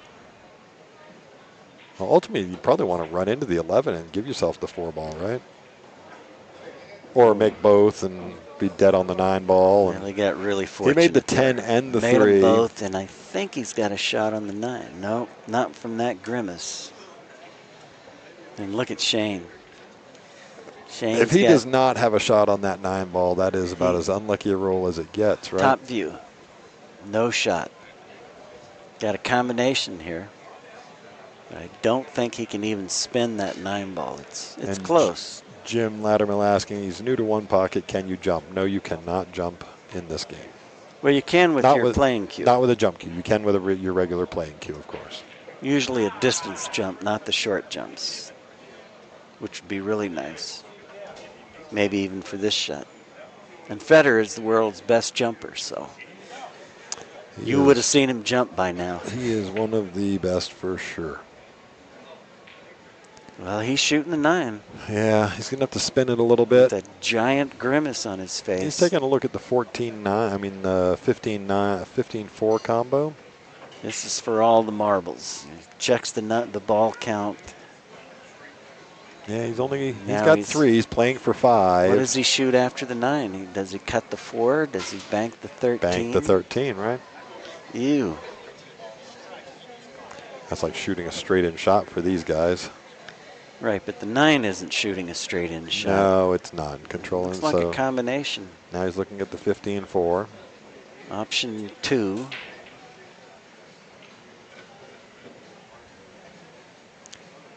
Now you could bank the 8 and draw it underneath the 2 and the 15. How about 2 and the 12? How about that for a shot? No, sir. Get a shot at the 2 afterwards. Pretty creative, but no, sir.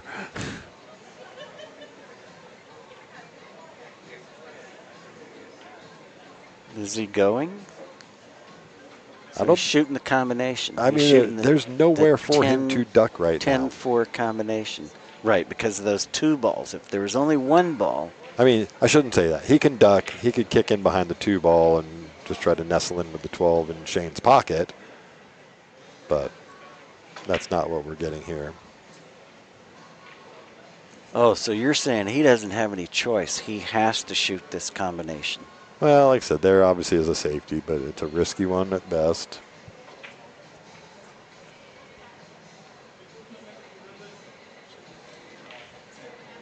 Yep.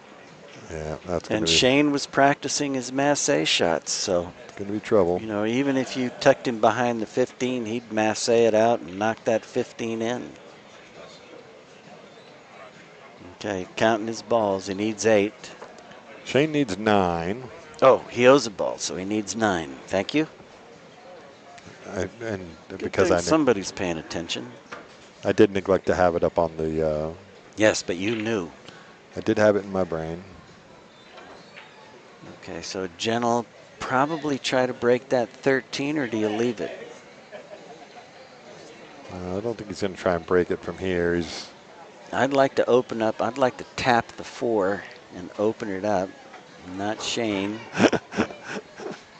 So he might just draw this straight back and play the 4-13 combo. Yeah, I like that. It is pretty. The 7 and 8 go. The 11 goes. Does it? Yeah, the 11 definitely goes. Oh, man. Oh, he's got the world here. So this is a needle I'm not going to try to thread. I'm going to come underneath it. I'm not going to try to go through the 11 and the 8. I'm going to draw it back. Yeah, no, for sure. Well, Roberto would thread that needle. That was a little weak. Well, But no, he wasn't going to risk getting the 9 in play with that. It's a pretty. Oh, I see. Yes. Okay. So keep it low. Don't want to get behind the Yep. 9 and have a 3-ball combination. He has plenty of balls Now, here. he's got to stroke this to get a shot. He Yeah, did. come up above everything. Not So only did he stroke it, he put outside English on it to get up above that 7. So what's the ball count now? he's playing for 6, which he has 6 out there in the open. Wow, that's a lot. 1, 2, 3, 4, 5, 6. He is playing for I 6. think he's the favorite. You go. Oh, but the 4 is a blocker, so he's got to get that pretty soon. So maybe shoot the 8, then the 4, and then come around for the 9, 11, and 7. Now he's shooting 7.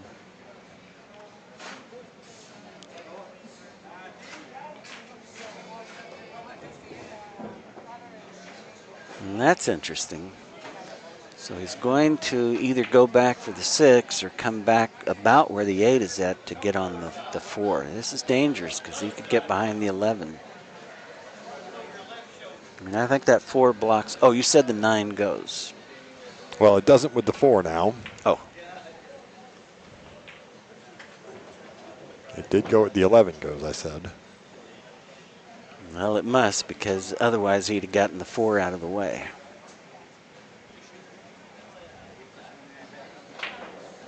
So a little stop shot and then come around off of the 4 for the 9 and then up for the 6. There.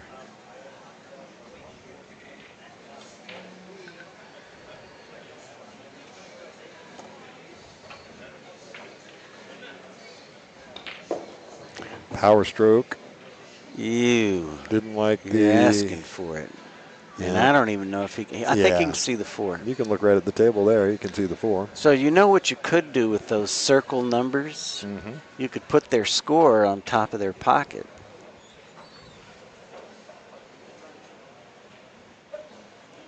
Okay. Keep it simple. Obviously, I'm not a software architect. Or a digital architect, or whatever you call them. What do you call Jude? He does digital marketing. Oh, that's different. Okay, so that's nice, but boy, the 6 is still going to be tough. Just got real tough.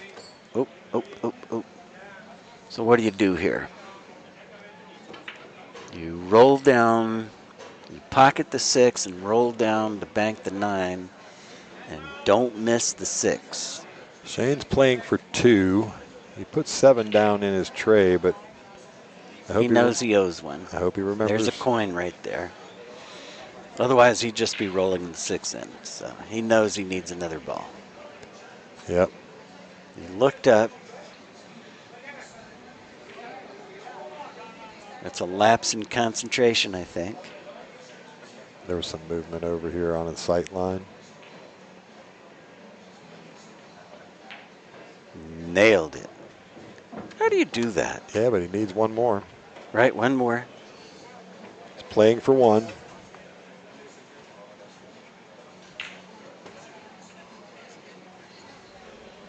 He knows he owes 1.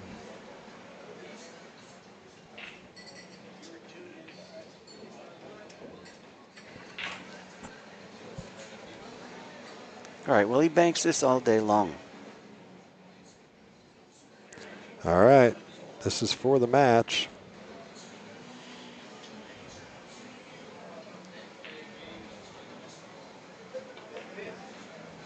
Okay. He shorted it. Well, it's a tough shot. It is a tough shot. He's allowed to miss that. And it makes it more exciting because we still have a match. Yep. Let's go. Get them likes pressed.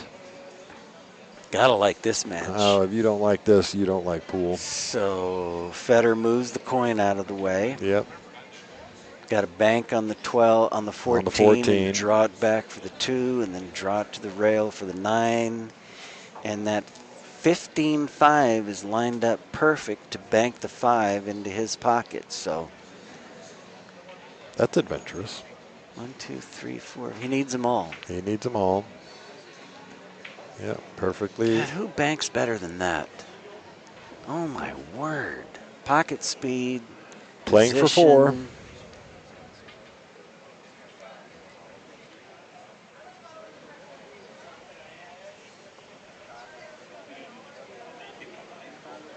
We have he obviously has a difficulty with that 15-5, and he needs them both, of course. Shane's playing for 1. But that 15-5 is going to present an issue for him. Well, no, I think the 5 goes in and he stops right there, draws it back, and the 15 goes just straight into his pocket. So Oh, if he I don't see any problem here. If he gets up into that small section behind the 15-5, sure. Let me tell you something. If he can make these 2 balls, he can make those 2 balls. Oh, look, maybe you can even bank the 15 off the 5 into the corner pocket. Those are highly unpredictable. But All of them highly. Hell, this is highly unpredictable. I get it. He's got to draw it to the rail. I give him soft. great odds for this with too. shape. Me too. With that stroke. I mean, okay, it doesn't get straight. much better than that. I mean, as far as the make and the speed control. All right, flip a coin to see who's going to be the winner of this match. This is just too exciting. Yeah, he's just so flat. So flat on this 9 ball. So Well, I think he can go 2 rails. You know, he can hit that with inside English and get pretty far up. He can get up to the side pocket with this shot. But what does he want to do? He's really not looking at the 15-5 as a banking option. No, of course not. And I don't think the 5 goes past the 15. No, now he's looking at getting on the underneath the 15-5. See that? Fedor, come here. Here's a crazy one. Play the rail first into the 9. No. No, I'm joking. Big 4.5-inch pockets. So he did get around. Oh, look at this, look at this, look at this. If it gets a little harder, oh my God, he's so close to getting there. A little short. And now the 15's not bankable because you need to be driving the 15 to its right to hold the angle. Here it opens up the angle. So the danger here is leaving Shane a bank shot. This match is nowhere close from being over. So notice he's just going to stick it on the 5, and Shane has nothing to bank. And he put a 15 ball over there for himself to bank. Shane's just going to feather down. No, wrong. Push the 5 over. Said, here, I'll leave you a crossover bank. Jeff's wasn't even close.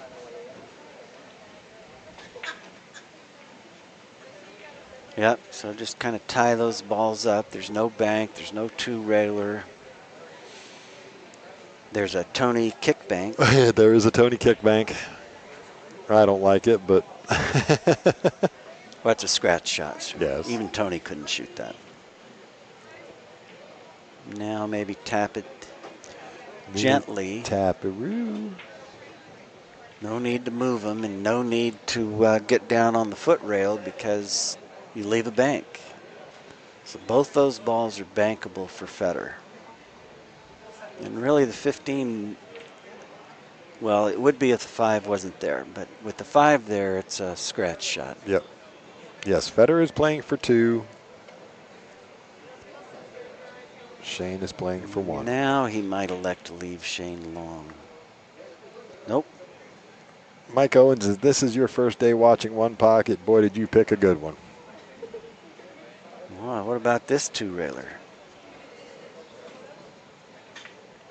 Can't shoot it because you might make the 5 and you might go straight up the table. And so I like that. He's left the bank on the 15, though. Yeah, but I'm going to leave that all day long because you're going to lose the cue ball.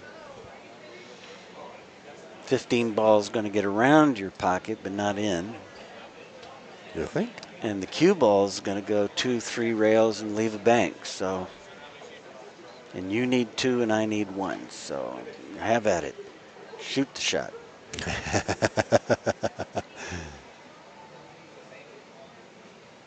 He's shooting it. Ooh. Looks like he's putting a little bit of outside on it.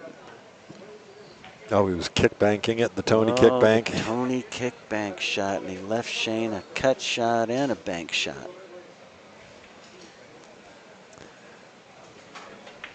Shake showed me this cut shot. Yep. Oh my God. It's really sick. What the hell are you doing?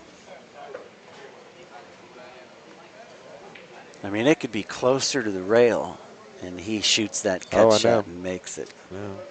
Shane's going to cross this one now. Yeah, I think that's good strategy because the one ball is blocking the scratch.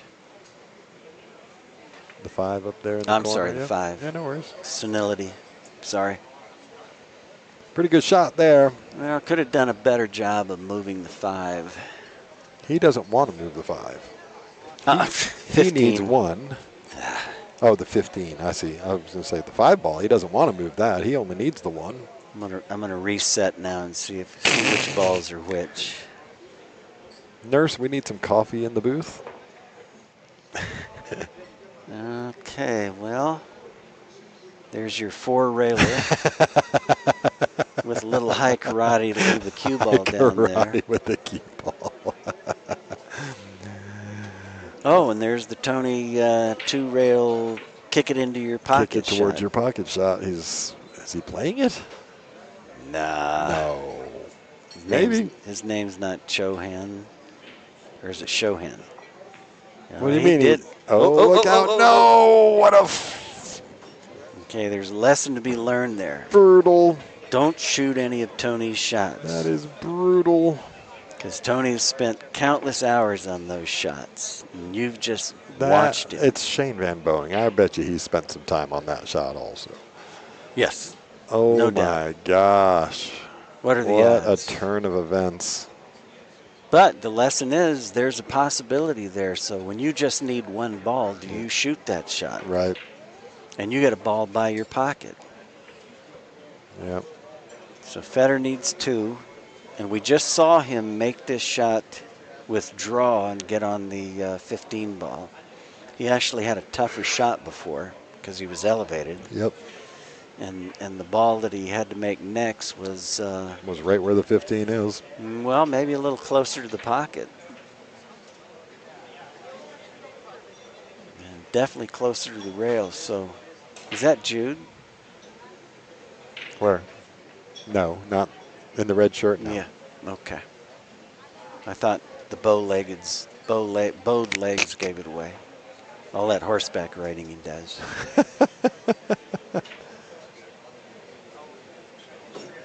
All right, so Federer just taking his time. He's going to bear down on this one. Yeah, I think he's the favorite. Potential game-winning shot here.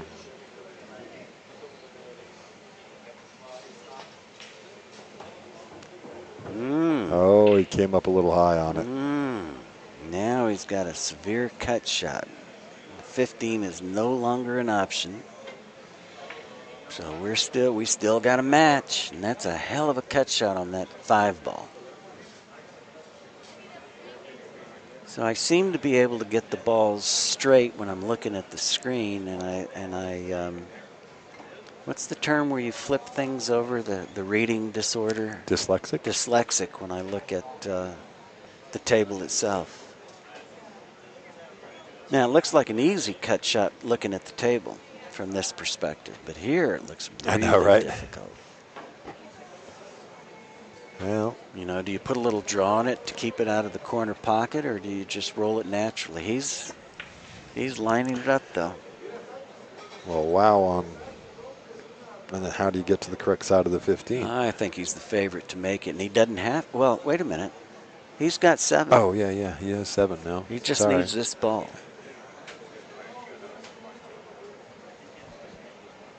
He's talking to himself now. I've never seen him miss a ball after he talks to himself. He convinces himself that he's going to make this. Federer is playing for 1. Might take 2 or 3 lines to do it.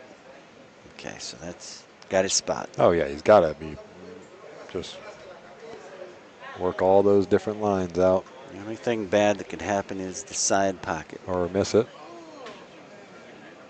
Okay, so none of that happened.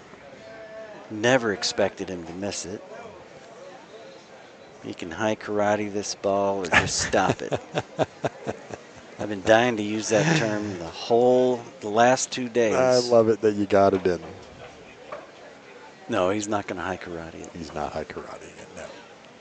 He is going to think about another Tony shot. We're going to go back to the... Yeah, he's looking real hard at going 2 rails, and there's no way I would shoot that. 2 rails and knocking the 5 over to the 15 and the cue ball up to the foot rail. Pretty good shot, but... Oh, no. Why would you do that? Loses the... Wow. Federer needs 1. So hit it too hard. It was a nice try.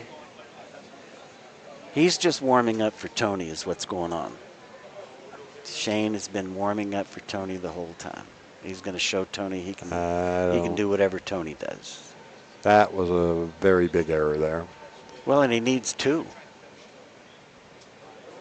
Oh, which is why he shot it that way. He needed 2. Yep. 1 wasn't enough. So if he could bump the 15 over. Yep. For the win.